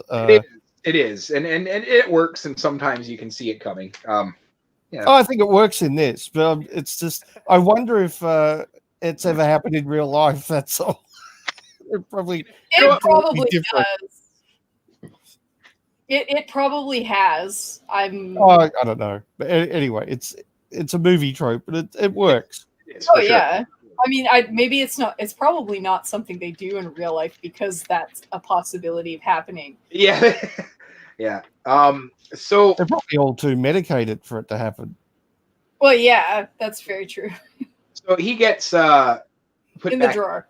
Yeah, he gets put back in the drawer. And this is when he sees the guy shoot the cop for the and he knows for sure that this guy a flashback into the past, and he sees this guy who says the guy who picked him up says, "Oh, you ever been to jail?" The cop, can you step out of the car? And he immediately shoots him in the chest and then in the head. And the cop gets a shot off, which is what knocks Jack unconscious. Yeah, and does something. And he wipes the gun off and throws it beside him and then takes off. Yeah. And he gets some flashbacks to his childhood too. Oh yeah, this is a very vivid one. Yeah. And then he shows up where she works during the day. And she's like, "What the fuck are you doing here again?" But she's starting to believe him at this point. For some strange reason. I like the movie, but she kind of changed her mind very quickly. Because she really thought about it. She recognizes him. Yeah, but she still, must recognize him. You would think, oh, it's just someone that looks like him. Maybe it's his son. That's what happens in a little bit when they go it's to because the mental hospital. He knew the whole event. He knew them on the side of the road. There was nobody else there. There's no way he would have known that. Actually, he said that to her. There's no way I would know that from some dog tags hanging on your wall. That would have only told him Jack's name, not how she knew him, how they'd met. I can let it slip. It's not a big deal. I can just kind of go with it and think, yeah, okay, she's starting to believe him. But yeah, I don't think it would happen in real life. Someone wouldn't go, oh, yeah, maybe he is traveling in time. Yeah. He gave her so much information. There's no way he could have had it. Yeah, you still wouldn't think, oh yeah, maybe he is traveling in time. I don't think Yeah. she thinks he's traveling in time. I just think she thinks it's him. Well, he has to be though, because he's dead, and he So- didn't know what year he's in. Well, So no, maybe she thought it was the wrong Jack Starks, or there's a number of logical things an adult could logic this to themselves. Yeah. Ish. And we're talking about the doctor, Loris, right now, right? Keira Knightley. Yeah. No, this is that's where that's where he meets her at work. In Yeah, the third she. one. Yeah, in the third one, she's believing him now, and she's looking up.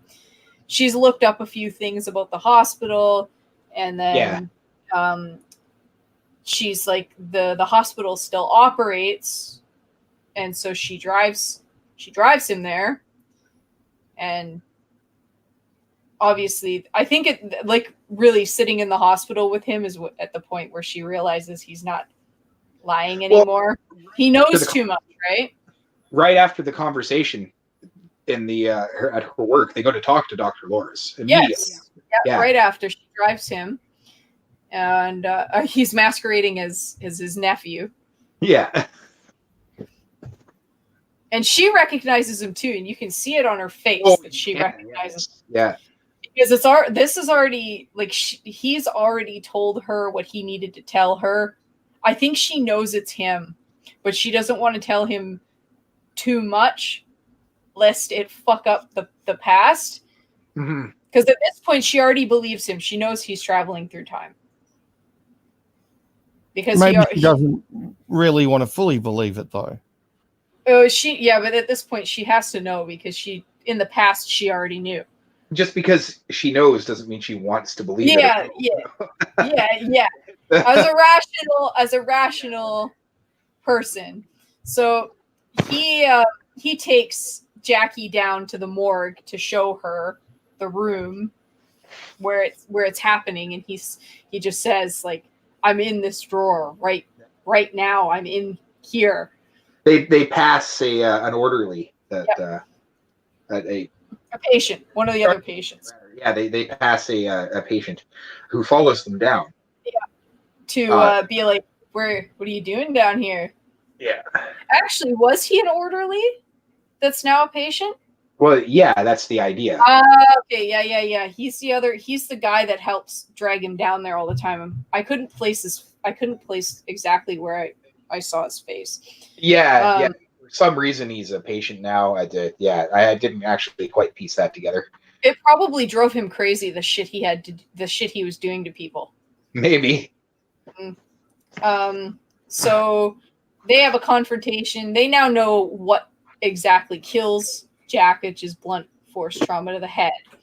And of course, they're under the impression that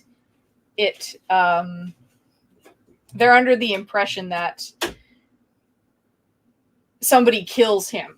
So now they're trying to desperately figure out who has killed him. And he thinks it's the orderly, but probably Dr. Becker. If anybody had motive to kill him, who probably be him. Is the orderly part of the organization for the organized? Well, I don't know. How organized does he seem? He seems pretty orderly. Son of a bitch! I fucking hate you. I don't like that. Made me laugh so hard. Fuck! You guys are both driving me insane. The dad jokes, they're starting to leach into my psyche. You might time slip. You need to put me in a drawer first. Yeah, can you get us the lotto numbers? Maybe some LSD. Just get us the lotto numbers. That's all I care about. I'll figure out the lottery numbers for you. Good. Fucking asshole. So they morbidly go out to look at his gravestone because you would do that out of morbid curiosity, I suppose. So I missed some comedy gold apparently. Oh my fucking god! You want to do it for him now? Yeah, let's do it from the top. Oh yeah. I can't remember what I said. Something about that orderly being part of the organization for the organized. And I Yeah. said, does he seem organized to you? And I said, well, he is orderly. Oh, you made her guffaw. I did. I'm angry. We're wearing her Do you down know here. Do you know why? Because I wasn't expecting it. When I see it coming, they just make me groan. But if I It's not funny when it's planned. yeah, that one caught me off guard. So we're at the steamy sex scene, and I think this is one of the few movies she actually gets her titties out. Well, at least one of them. I mean, I have it written down here as they fuck. So Yeah, they do. They fuck. We see a nipple. We see one of her nipples. And then she what? He's got man hands. She does not. You take that back. Nope. She does not. She has slender hands, but they're not big. Giant man hands. I could overlook it. I'm actually gonna say, write Kira, that if you're listening and you do have man hands, I could overlook it. Yeah, not him. He hates women with big hands, big bitches and their big feet. I'm not saying it's an attractive thing, but I could overlook it considering everything else. It makes your cock look small, though. Anyways, that'd be something new. Someone's full of themselves today. What did you want me to say? It is small? I mean, come on. That would have been better. I would have laughed at that. Now I think it is that's small. what she said. Now I think it's small and you're overcompensating. Good job. So yeah, bitch. It's bigger than yours. Yeah, you wish it was. Just Anyway. because I got it cut off doesn't mean it's small. Yeah. So is this? I'm not sure if I was gone for a little while again. It's. Oh my god. We went back to talking about Twitter. So No, they have a conversation with Dr. Lawrence. They grill her a little bit. They ask some questions about how he dies. It's blunt force trauma to the head. There's nothing else written in his file. Yada yada. That's after they fuck. Yep. No, it's just before, and then they go back and fuck, and he disappears. Yeah, he disappeared. Yeah. So they asked her about Bobek, and she said, "Oh, your uncle was one of my most memorable patients because he helped me treat this kid I was treating at the time." And Jackie asks her about Bobek, and then she explains. I'm sure. Did you talk about the?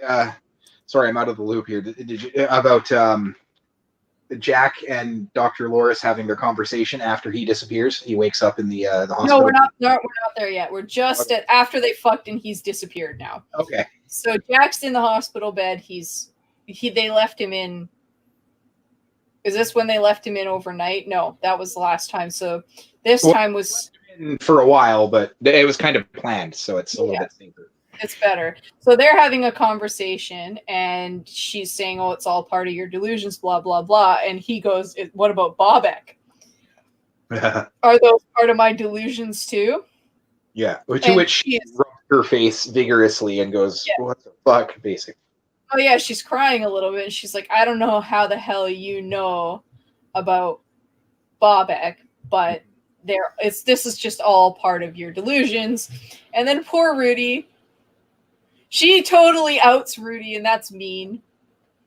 Well, yeah, she's really frustrated at this point, but she shouldn't have done that. That was a major breach of doctor-patient confidentiality, too.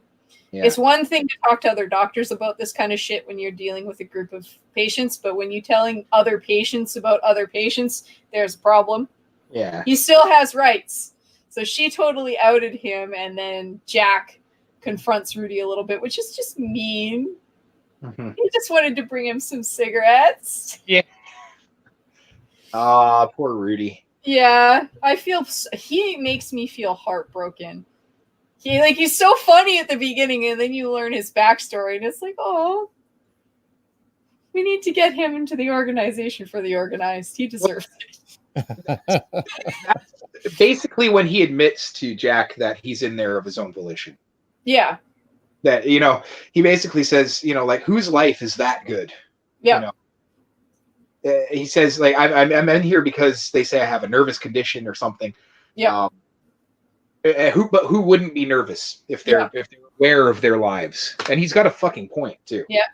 Like it's him admitting that he's in there of his own free will. He wants to be in there because that's how he functions. That's his life now, and it works. It's the only thing keeping him alive. Yeah, and he's well aware of mortality, as we've learned that he knows. Yeah. So after that, when Dr. Loris goes, they have a conversation about seizures or something, don't they? No, that's a little bit later. Yeah. Anyway, she goes to, what's that boy's name again? Bobek. She goes to see him. They talk a little bit about working, and then we flash to the hospital, and he's back in the fucking jacket. Yeah. And he's going in, man. This is the fourth time. This is the last time. So he manifests in her car this time. Mm-hmm. And she's like, this is really starting to freak me out. I mean, wouldn't you at this point be told? I would believe it, because how the hell is he like manifesting and disappearing? Yeah, well, that's different. Yeah, at that point, you'd be going, something's going on here. I mean, I would have had a morbid curiosity after the first time meeting him because of what he knew. Yes. But, I mean, like, at this point, she doesn't really have much of a choice but to believe him. Yeah. So they are now on the hunt for Dr. Becker. And they go, this is where we see the three-legged dog for some reason. She greets, Jackie greets Jack, like, very warmly this time. Like, yeah. Yeah. Where the fuck have you been? Gives him a big kiss. And, yeah. Oh yeah. Well, they're all in love now. Yeah. That happened fast, but I mean, here we are. I mean, yeah, there they are. So yeah, they go to confront Dr. Becker, and he's not at home, so they find him at church because that's where crazy men with a lot of guilt spend all of their time. I guess and so. We have one of the best acting moments in this movie is. I should mention that Dr. Becker is played by Chris Christopherson. Sorry, that's a tongue twister for me. Chris Christopherson, who is also like amazing. So yeah, this is a really Blade. So most people like, under 30 would know him from Blade. This is a top tier interaction. These two right here. These three, they all do it very well. Yeah. It's mostly Jack confronting Dr. Becker at this point. Yeah. Like and Dr. Becker tells him that the last time he went in, I'll never forget it, because he came out and said the names of 3 other patients to me, and there's no way he could have known that. And Jack goes, of course I know it. You're telling me right now. Yeah. And you see it on his face. He realizes that. I wrote this in quotes. Jack looks at him and goes, "You're haunting yourself." Yeah, you're haunting yourself, old man. Yeah. And then when the fun things in time travel, huh? Yeah. Well, then when he comes, I told you because you told me because I told you because you told me. So he disappears in the back of her car, and when he comes out of the drawer, he does the thing, and he says to Dr. Becker those names, and he goes, "We're all haunting you, and we're going to be with you forever, forever." Ha ha ha! Maniacal laughter. Crazy. They broke. I mean, he's crazy now, a little bit. A little bit, yeah. A little bit. Well, he's convinced that he's going to be murdered. Well, yeah, he dies on January 1st, whatever year, 1993 or whatever. 1996. So, yeah. And so, yeah, he's convinced that somebody's going to kill him. And at this point, he has another conversation with Dr. Lawrence. He asks her for a piece of paper because he needs to write something down. And of course, she brings it to him because that's not a big request. And then this is when he explains to her that with Bobek, she needs to give him mild electroshock therapy. And he goes, you don't know it yet, but he's having seizures. He's having mini seizures that are keeping him all seized and locked up like that. Yeah. And she goes, I would never do that to a child. I would never risk that. We don't do that to children. And he goes, you will.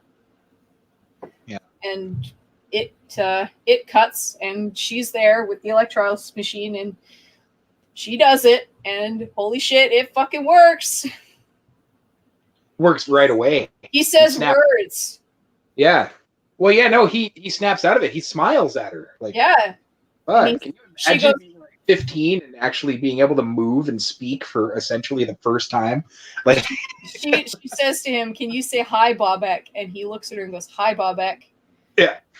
And he's never really spoken a word in front of her before. And his eyes change, like he has complete function of his face. Oh yeah, he like before he couldn't even focus on anything really.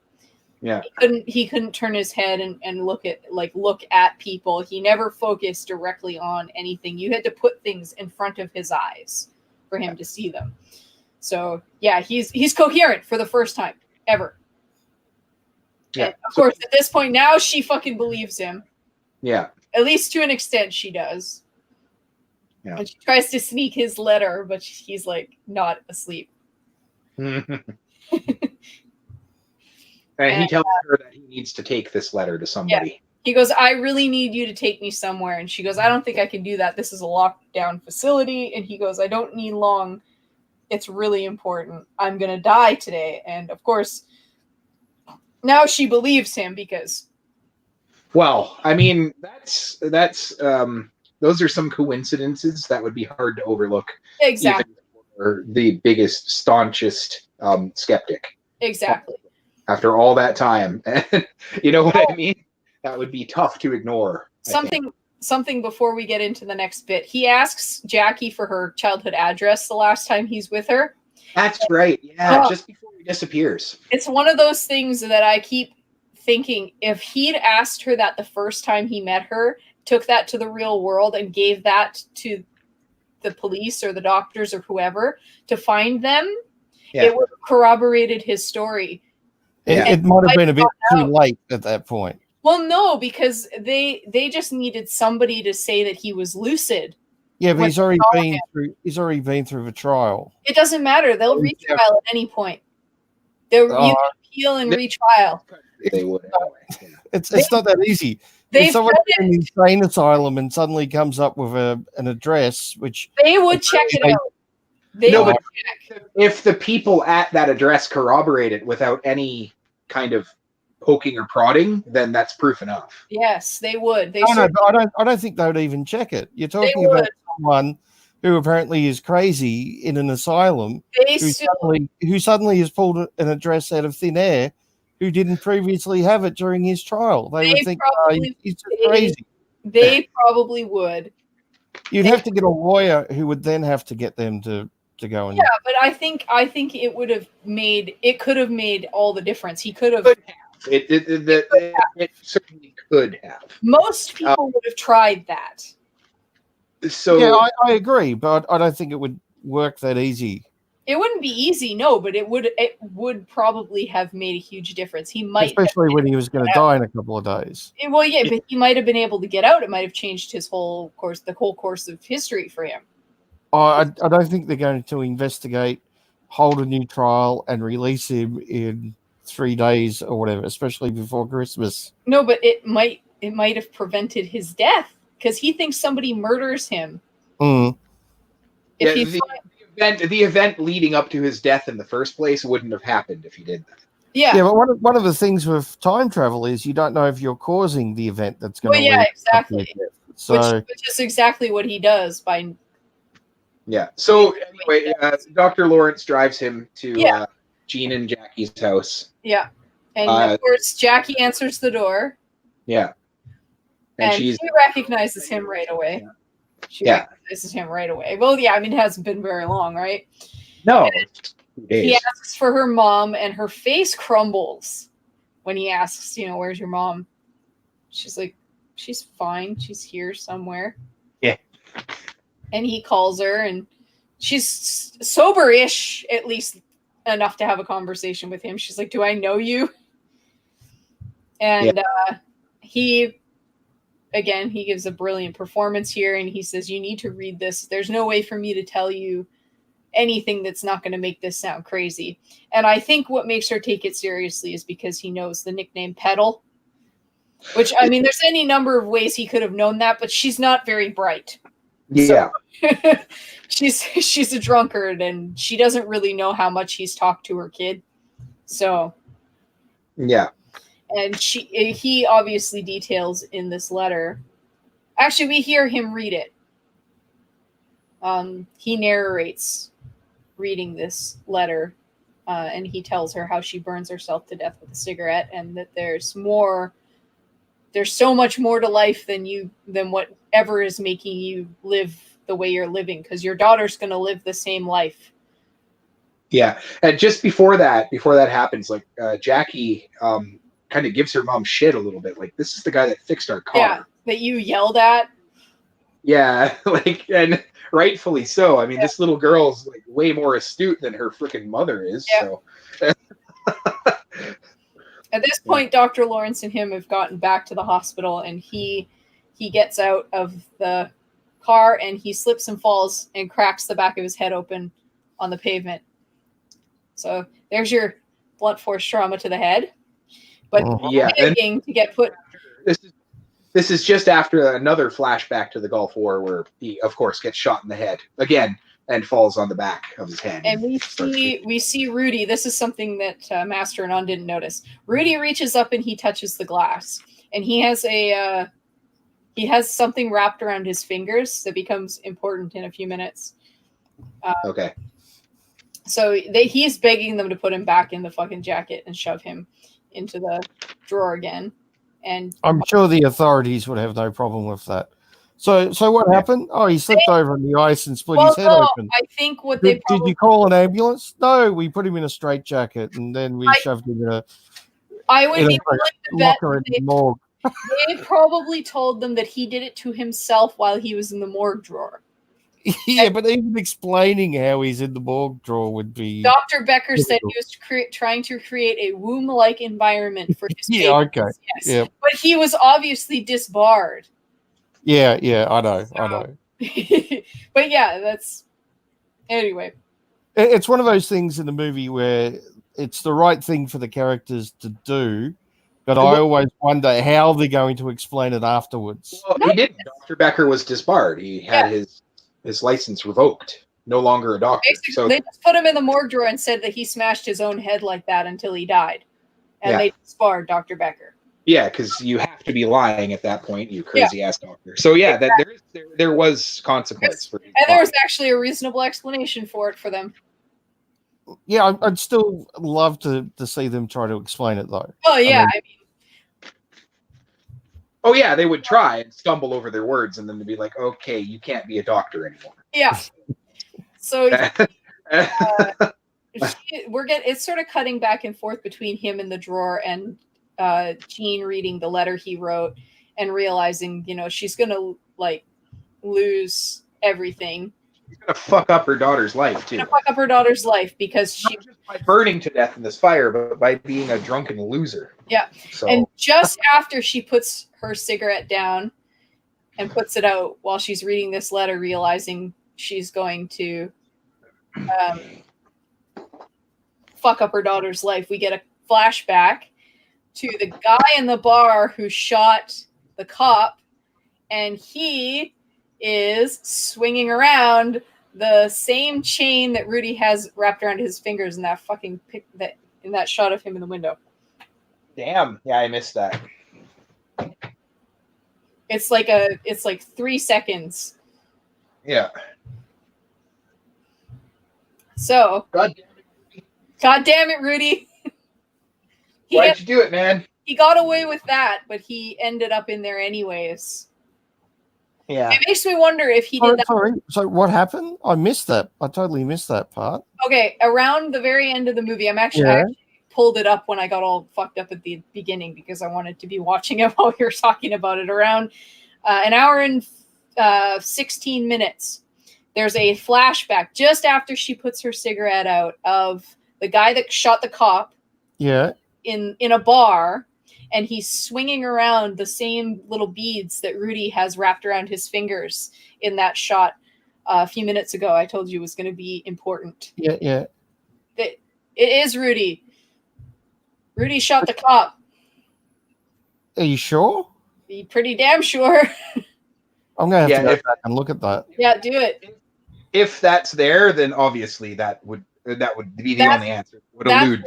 That's why they have that shot, and he's very distinctly puts his hand on the glass, and he has that wrapped around his fingers. That's very subtle though, because It's subtle though. That's neat. That's I know. really cool.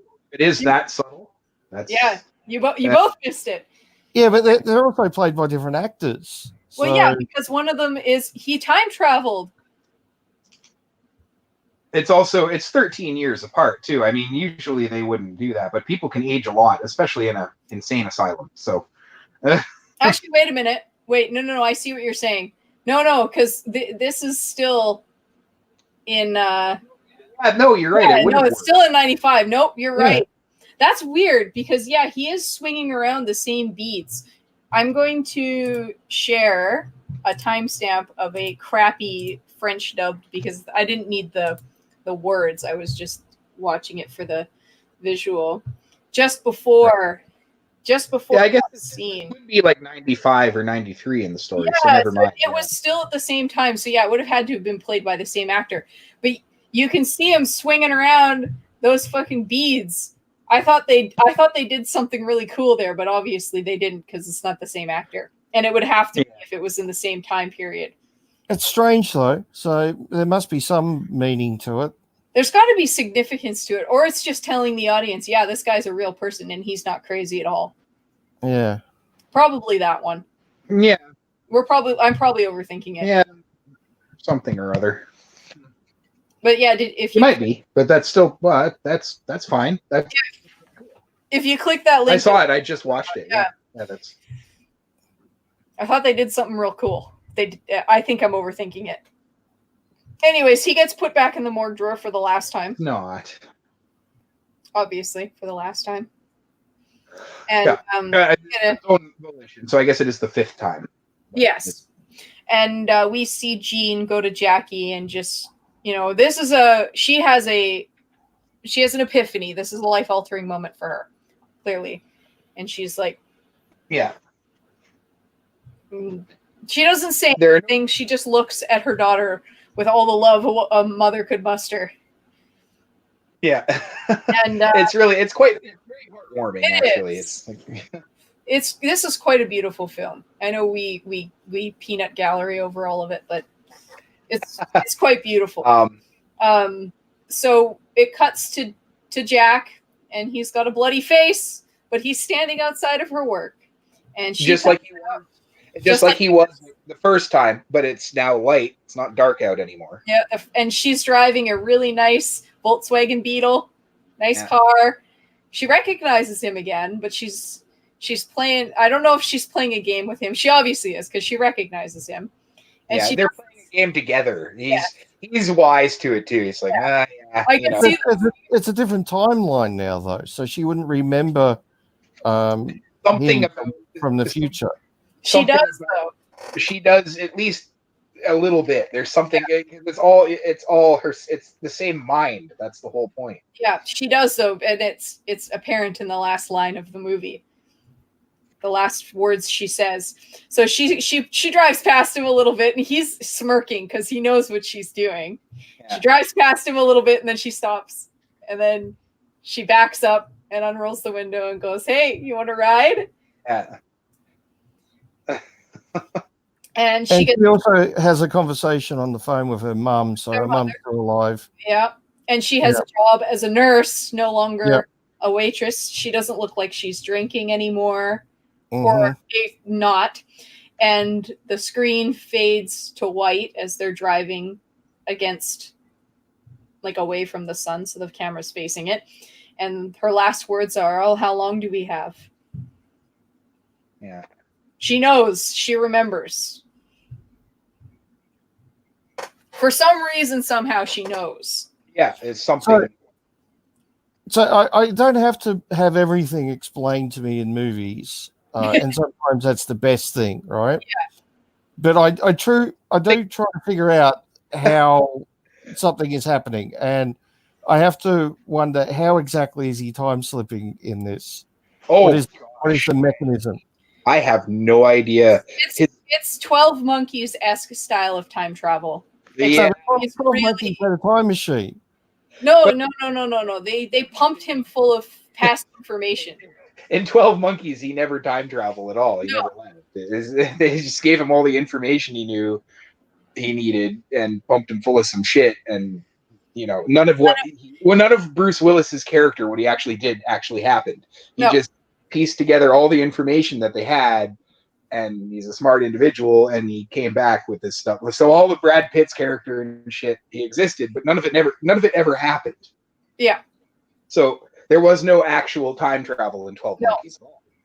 So this one is actually more of a science fiction movie than 12 Monkeys. Yeah. Because the time travel is real. He really time travels somehow. And it's weird because it is his full physical essence that goes, his whole body and all. Is it actually science fiction though? Because there isn't really any science to it. You could argue that the drug is doing it, but I would argue that it's more likely there's some supernatural cosmic force. Or the jacket now. The jacket. Yeah, okay. There's obviously some supernatural force which has orchestrated all this to try to I don't know, correct something to bring these two people together. Sure. God, if you want to call it that, I don't know. It is. Fate. For science fiction to be science fiction, supernatural things can be involved. It's classified as sci-fi. It involves time travel, but technically it's not scientific time travel, is it? No. It's not like 12 Monkeys level time travel. Yeah, it's real time travel. He's time traveling almost through force of will with his connection with her. Somehow it's dragging him because he manifests in the future wherever she is. So what's that movie with Christopher Reeve? I can't think of the name of it. It's probably been 20 or 30 years since I've seen it. Is it he actually time travels through force of will. He locks himself in a room and he basically meditates and he sends himself back in time. It would make sense that Superman could time travel, but anyway. Sorry, what? Somewhere in time. Yeah, yeah. I've never seen that. So it sounds like there's elements of that, but it also sounds like there's elements of altered states. Don't know if you've seen that movie. I love Altered States. What a great movie. An amazing movie. Yeah. It's interesting time travel for sure. Because I don't know that anything like he's taking information back from the future to alter it in the past. It's quite it works too, because what he does in the past with that information alters the future, but not enough that she forgets him completely. Which makes me think that there is some cosmic force altering things. There is a supernatural. There's definitely a supernatural aspect to it. So it's like Final Destination or something. You know how in that death is trying to correct the proper course of things, something like that. I don't know. I love those movies more than I probably should, but I mean, the idea of death being a slasher villain is pretty cool. Yeah. But yeah, it's certainly an interesting form of time travel. Because when the first time he goes in, he's not trying to do anything. I think the second time they put him in there, he's thinking about her to try to calm himself down because she she was just a nice, sweet little girl who was really nice to him before. Who shook his hand? And Yeah, and you know when you're Or maybe he's thinking if I could have found them, Yeah, I wouldn't be here. So yeah, maybe. something. Like there's a lot of reasons you could be thinking about her. I mean, if you're having a bad trip, the best thing you can do is think about something that makes you feel good.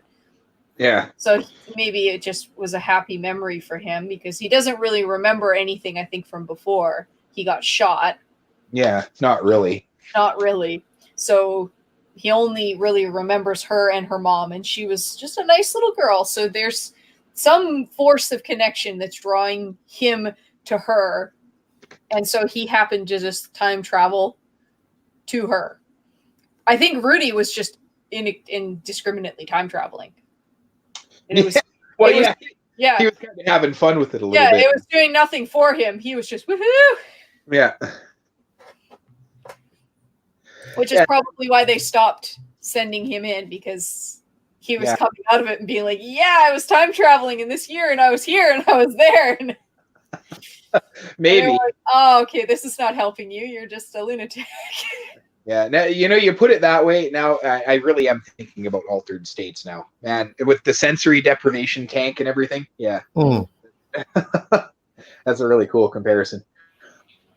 Anyway, yeah. To answer your question, Bane, I have no idea. I mean, I guess there would have to be, but I don't think the writers really had that much of an idea. I think it's just a mechanism for the story. But I still like to wonder about these things. Yeah. It's certainly interesting. It's an interesting form of time travel. Makes me wonder what other cocktail of drugs he was giving him because he clearly was giving him more than he told Dr. Lawrenson. Oh, can we do a time travel special? We could. I was just going to say either that or there was a DeLorean engine in that box, just in there. In his head when they put his head back together. Yeah. Yeah. But we could do a time travel. Oh, we need an Adrian Brody doctor. Come on, he knows time travel. Dr. Big Nose, yeah.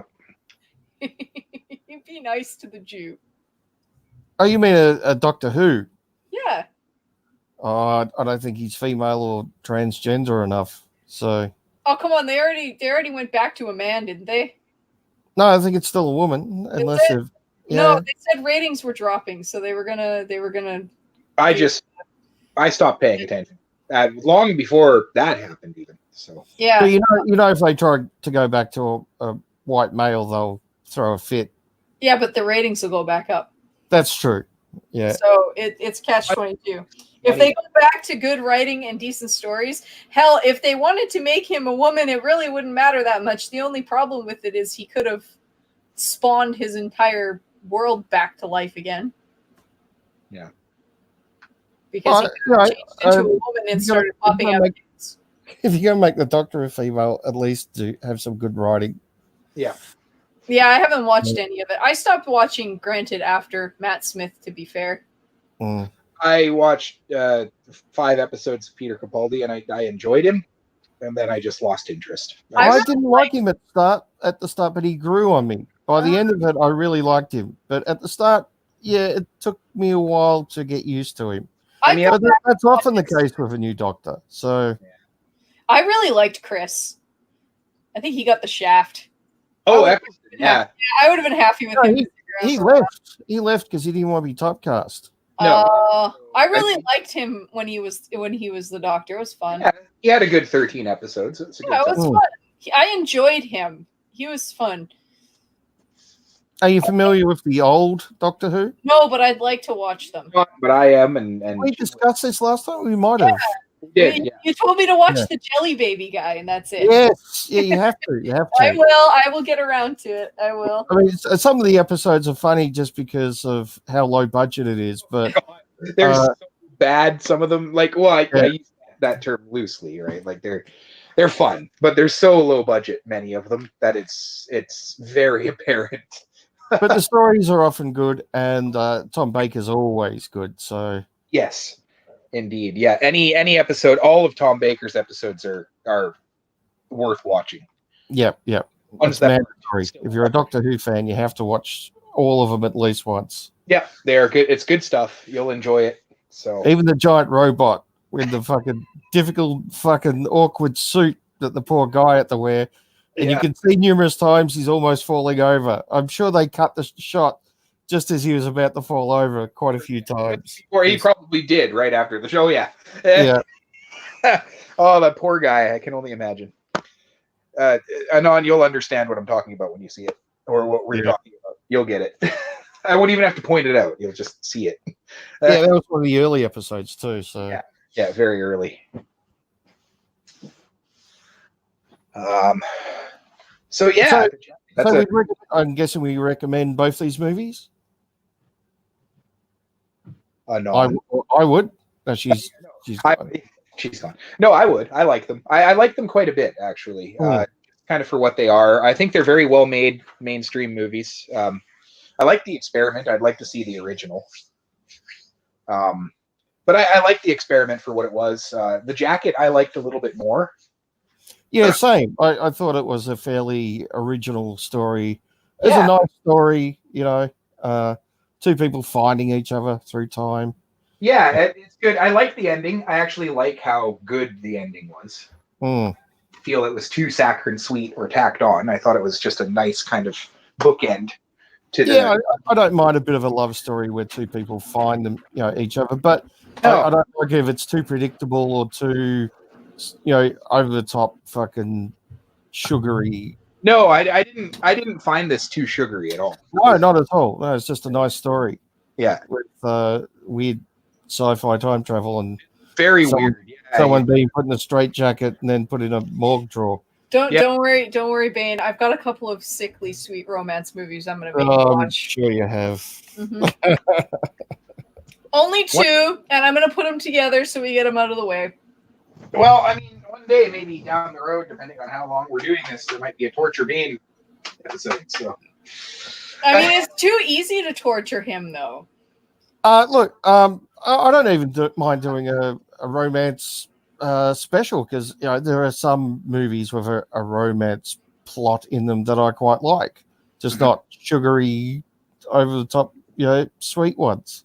Yeah. Oh, actually, then you might not. Like You might not. Long Engagement's a fucking fantastic movie. You might not hate these two movies that I'm gonna pick. Then they're one's a period piece.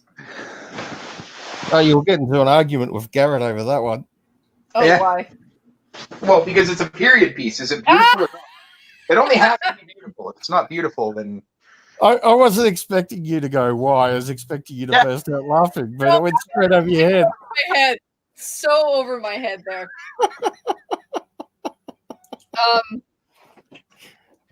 But yeah, one's a period piece and one doesn't end the way you'd think it would. So.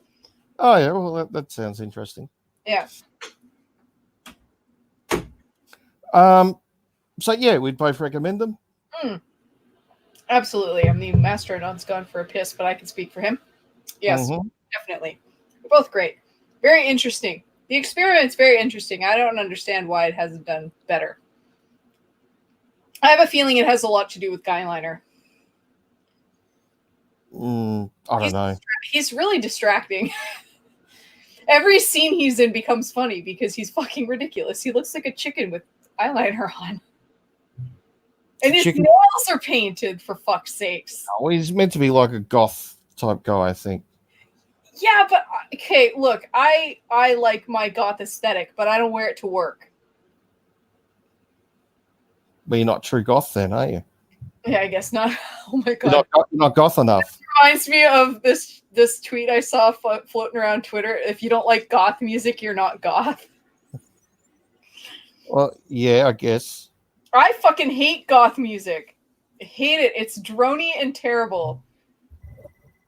I'm gonna get in trouble now, but yeah, whatever. Your drony goth music is really obnoxious. South Park made goth music, and it sounds exactly like regular goth music. Some goth music's all right. Yeah, I mean, I can't. In my younger days, I used to go to the occasional goth club. I can't say that I hate all goth music because, I mean, Gary Newman is the greatest. Shit. The thing I found about the goths is that I don't know, maybe 25% of them are the coolest people you've ever met, and the other 75% are just wankers. Oh, thank you. Yes. No, but some of them were just really cool. You know, they liked the music, they liked the fashion, they were interesting to talk to. The others would turn up in a massive black wedding dress every week, and that was just the guys. So, Oh man, I love the fashion. If I wish I had more money, because I would have the coolest wardrobe. Like, I can't believe how much a good corset costs. I can't justify $250 on a corset. I can't. Either. I want to, but I can't. just buy a second-hand wedding dress and some black spray paint. You'll be Honestly, right. I've considered it. You can actually you can get them in thrift stores really cheap. You cut the bottom off, you cut the top off, you dye it, but they tend to come out gray. Ah, And the dye is expensive. They But never- spray paint. Is gray not sad enough, or No. No, it's got to be black like my soul. Mm. Wait, I'm a redhead. I don't have a soul. I'm the gothest goth ever. Ginger goths are the true goths. Nobody else is. Anyway, speaking of goth, not really. The Fanatic. Huh? you had mentioned that earlier. John Travolta. Yeah, I mentioned it off air. Yes. Do you want to elaborate on that a little bit more? John Travolta plays a extremely autistic man living in LA who becomes obsessed with an actor Okay. and starts kind of unintentionally stalking him. It is fucking horrendous. It is so That's too incredibly bad fucking because it bad. sounds interesting. Oh, I highly recommend you watch it. It is very, very entertaining, but not for the reasons that they intended. The basic plot reminds me of the '96 film with Wesley Snipes and Robert De Niro called The Fan. Yeah, but this is shit. That was a good movie. That John was a Travolta legitimately good can- movie. John Travolta can be a good actor if given the Oh. right role. He's This, a very good actor. And This then this is not the right role. Can I ask you, have you seen the movie where he has a tumor and he gets telepathic? Yeah, that's a great movie. That is Wait an a minute. interesting movie, yeah. wait I a don't minute. It's called. Wait a minute. Sorry, I have to interrupt both of you. So this is a new movie, right? Like 2019. Yep. Okay. So get this, Miss Anon, you're gonna laugh your ass off when I tell you who it's directed by. It's directed by Fred Durst. I shit you not. No way! For Yeah, Fred Douche. Yeah, from Limp no Bizkit. wonder it's terrible. So I Yeah. know what you're going to be watching after the show. That's So Fabulous. Oh man. Is it just Oh, Fred, what are you doing, man? terribly written? You're that 49 years Predator? old and you were never gangsta. What the fuck are you doing? the worst thing about it is John Travolta. Oh.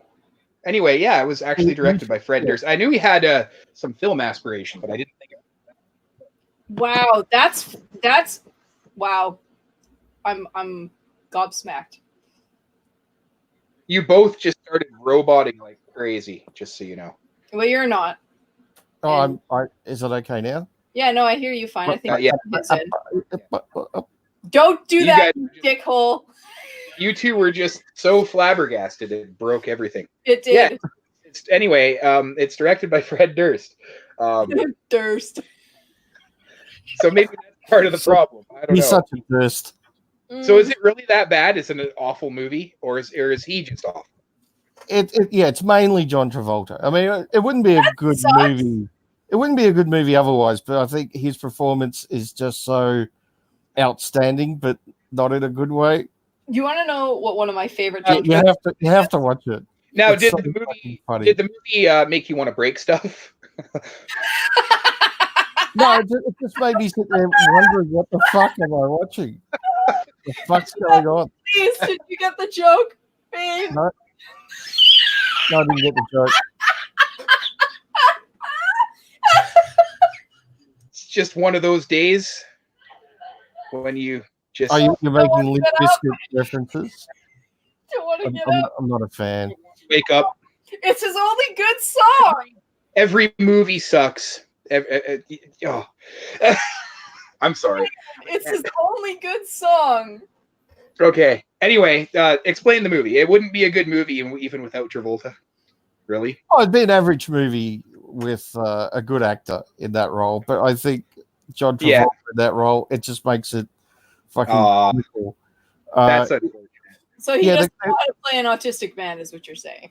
he should not play an autistic man, especially he should not play an autistic man whose job is dressing up as an English bobby on like I guess it's one of the main streets in Hollywood, Okay.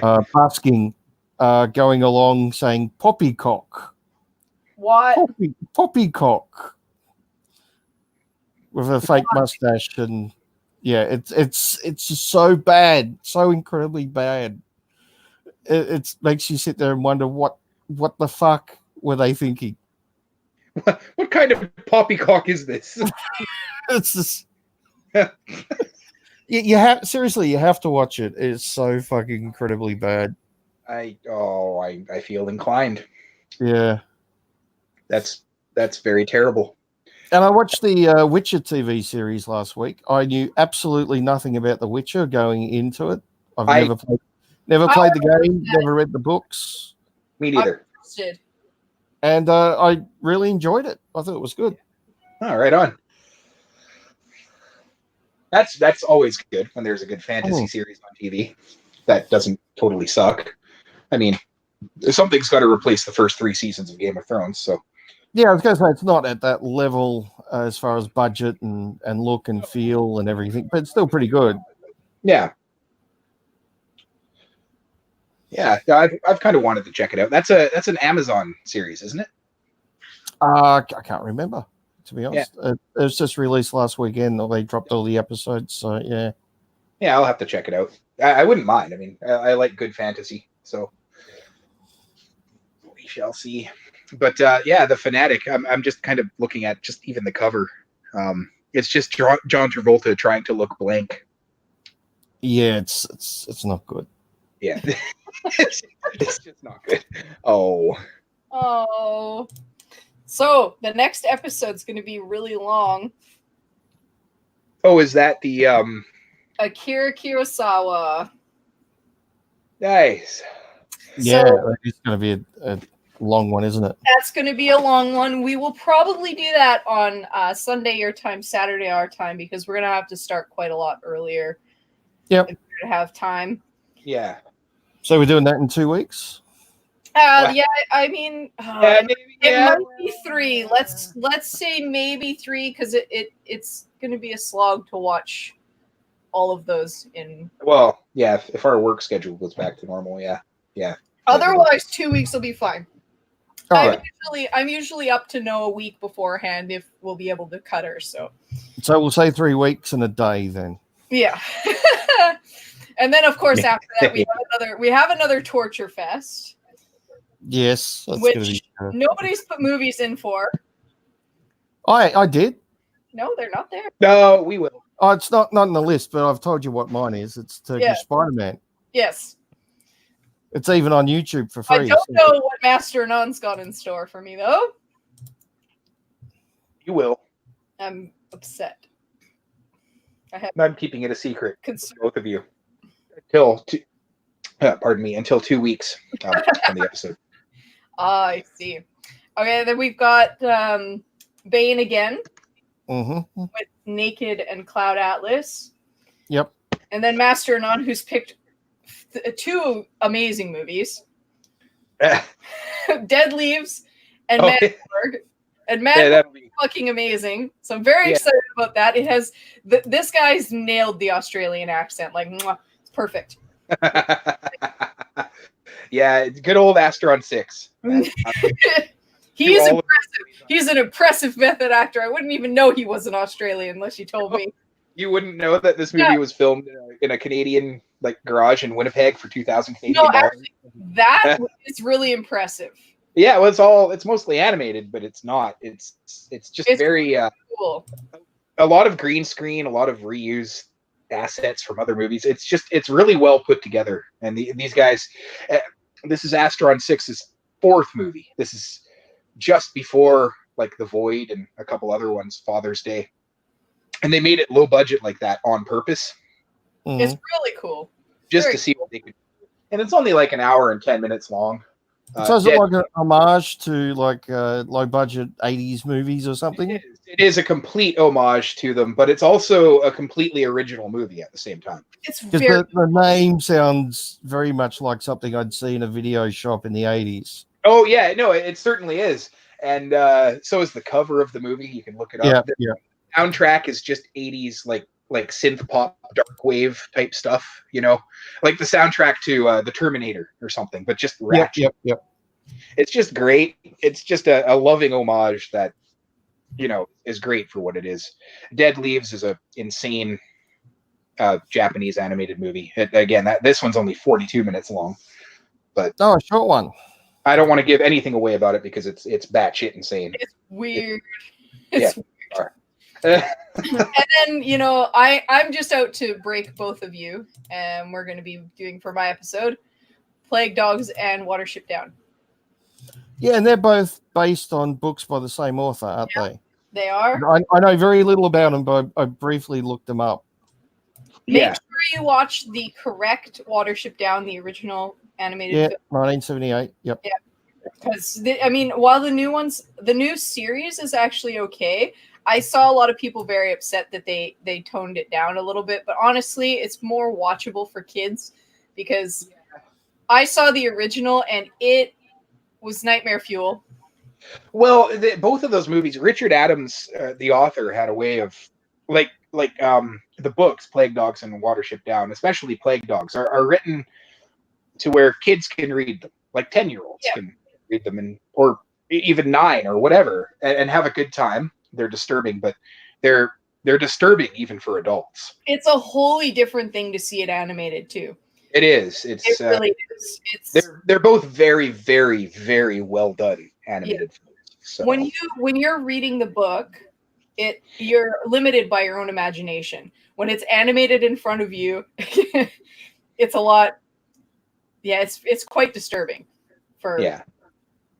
I would, if I have a preference, I would prefer if we watched Watership Down and then Plague Dogs. whichever order you want. I Yeah, think we can yeah. do that. Watership Down first. I see you typing in there. Get out. I just put the year in. I have to. I know you're obsessed. Can't help it. I don't know that what's Cloud Atlas. I'm just going to put it in as what? And I have to look it up. It bugs me every time I look at it. I'll go back in later and delete all the years. Do it. Do it. It'll keep him busy for an hour. He'll go back in and fucking put it all back. I will too. You know what you have to do? You have to move some. I'll notice. I'll fucking. Yeah, just change the dates on a few and see if he notices. To be fair, putting in the year isn't a bad idea because sometimes there are movies with the same name or different versions. Well, yeah, exactly. Like with Naked, make sure you watch the 1993 version, not the 2015 comedy version. Well, yeah, which we is might a totally different story. eventually. If I do decide to do Black Beauty, I haven't decided yet, but there's like 15 different fucking movies. Yeah, I think I saw one of them as a kid at the theater. Is it shocking that I just put 1993 next to Naked? Ridiculous. Fuck. No. I thought 1993 was already there. I got a Nope. bunch of movies for Christmas. You son of a bitch. Excited about. Which ones? What are you saying? I'm sorry. Monkey Bone is on my list for a future episode. It's a fucking Oh, it is. Yeah. weird movie. Weird and fun. So you've got a whole bunch for your next episode, like Bane, your next episode after our next special, which is short. Well, yeah, special is shorts. I've got some interesting stuff for that. But yeah, you're talking about episode 23.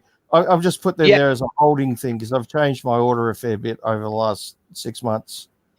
Gotcha. Yeah. So episode 23, I was thinking of going, which is probably about, I don't know, 2 or 3 months away. Yeah. Oh, while. A while. Yeah, I was thinking of going with No Country for Old Men and There Will Be Blood.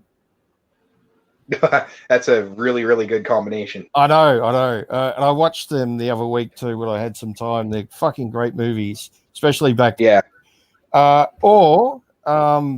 And if I don't do it episode 23, I'll probably do it the episode after. Pink Floyd The Wall, because I don't think Anon's ever seen that, and I'd really like her to see it because it's such a fucking great movie. But I'm not sure what to put with it. Maybe Richard III. Whatever happened to One Flew Over the Cuckoo's Nest? You had it, and then it disappeared. I know it's still on my list. I've got a long list. Don't worry. One Flew Over the Cuckoo's Nest will go with Bronson. So Bronson, such a great movie. It's a fucking fantastic movie. I love Bronson. Yeah. And One Flew Over the Cuckoo's Nest. Yes, both great movies. That one kind of goes without saying. I feel not as many people have seen Bronson, so I thought I'd mention that. I love how you've gone through my list of movies and you started putting in fucking dates. You can tell when I've added a movie because there's no date. Space after the fucking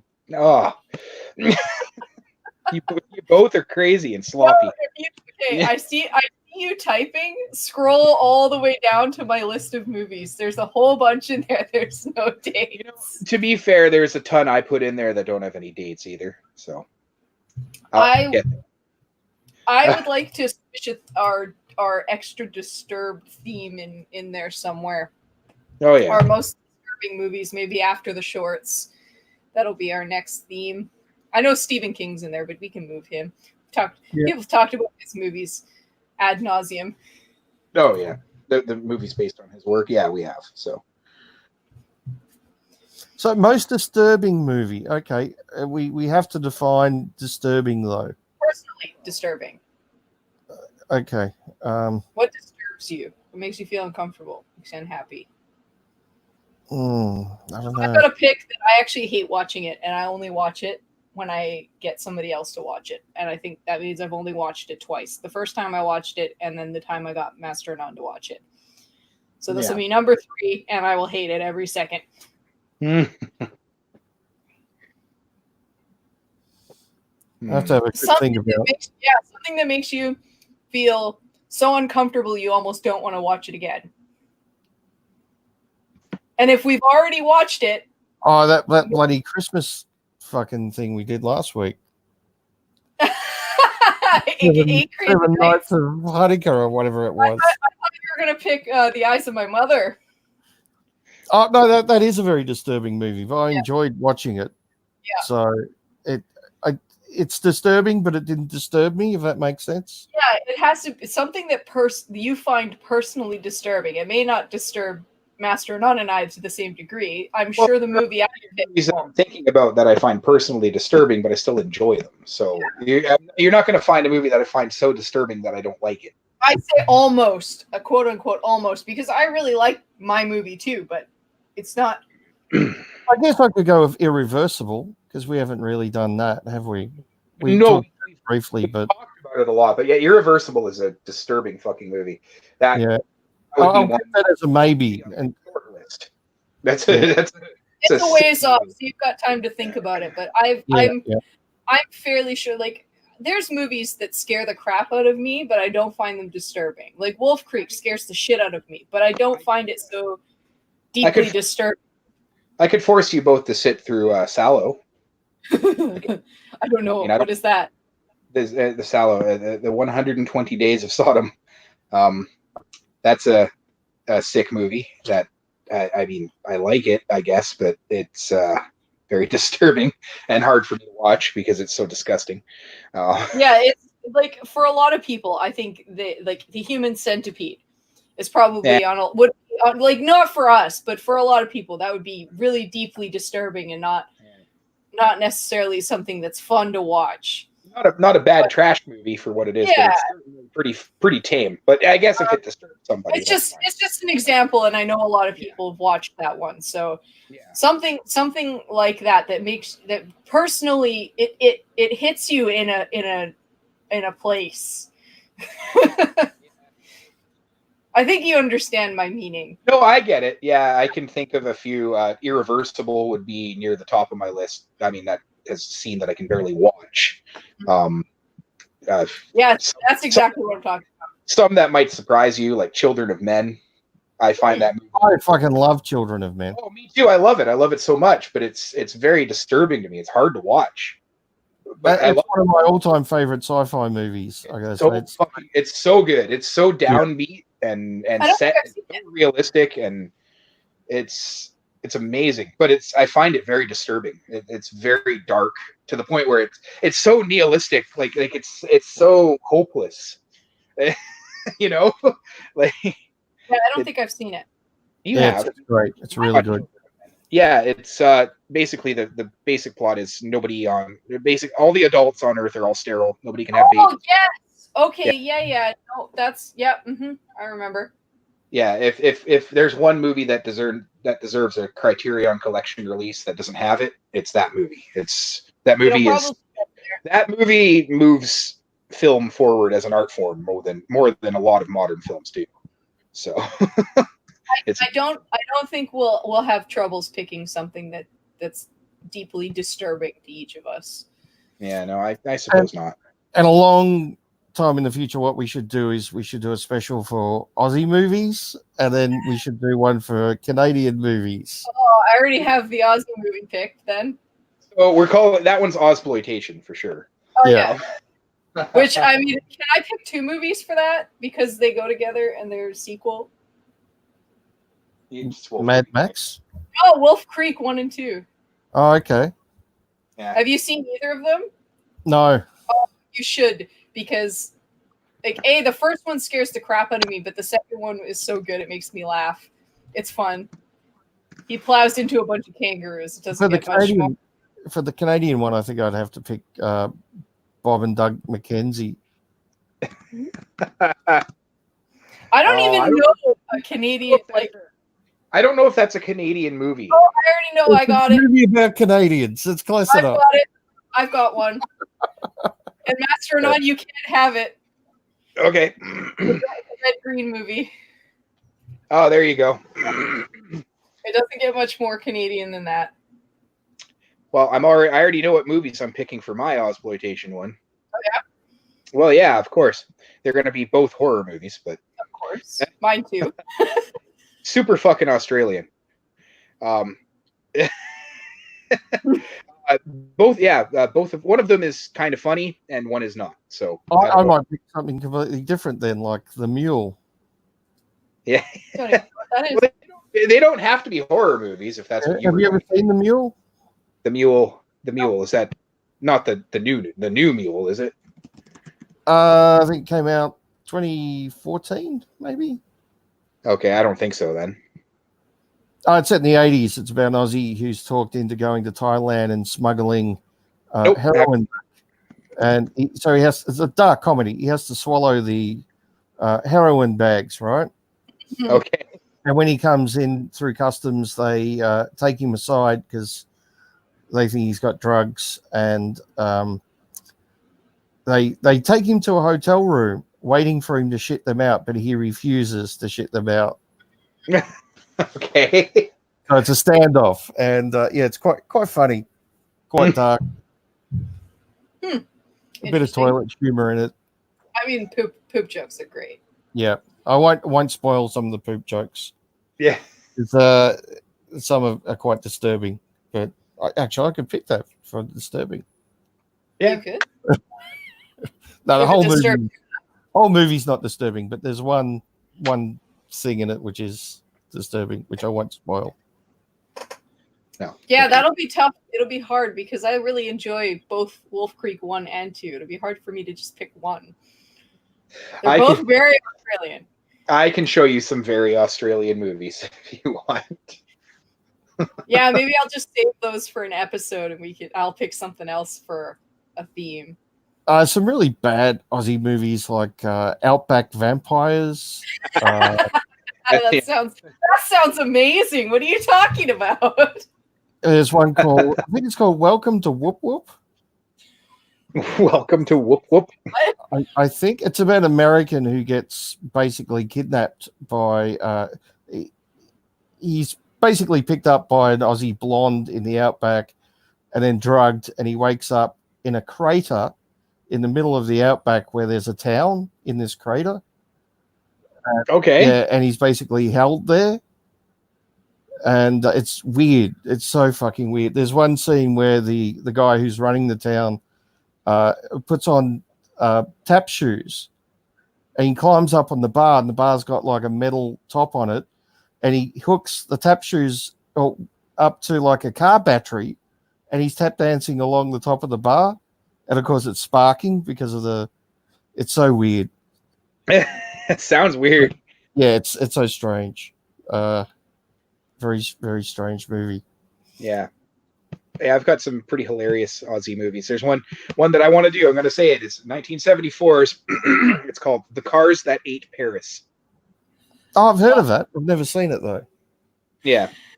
It's it would definitely be problematic today if it was released. Oh, no. Well, how much Australian media isn't problematic, to be fair? Well, I mean, you know, there's a statue of some Aborigines, and it's pretty fucking hilarious. So, no, it's great stuff. So maybe I'll do that. It's very problematic. It's almost blaxploitation in a way on the Aussie. Wow, that's good. Interesting. Well, I think we've talked about shows in the very, very far future at this point. Yeah. So going for 4 hours. I think it's. Well, I think someone it's put us in a drawer and we time tripped to the future. So I think and they're very good shows because we've seen them. All right.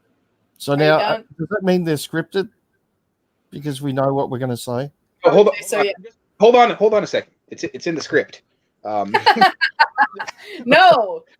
This whole time, it's just been a very meta version of the entire show. Time travel is so confusing. Okay, so The Experiment and The Jacket, we would all recommend both of them. Yep. Interesting movies. Yeah. Fun. Especially the Jacket. Yeah, it's definitely the more heady of the two. Although we had a lot longer of a conversation about The Experiment than I thought we would, because we kind of segued into human behavior. So it's interesting. Yeah, The Experiment's good, but it is based loosely on real life events, which I think are probably slightly more interesting because they are real life events.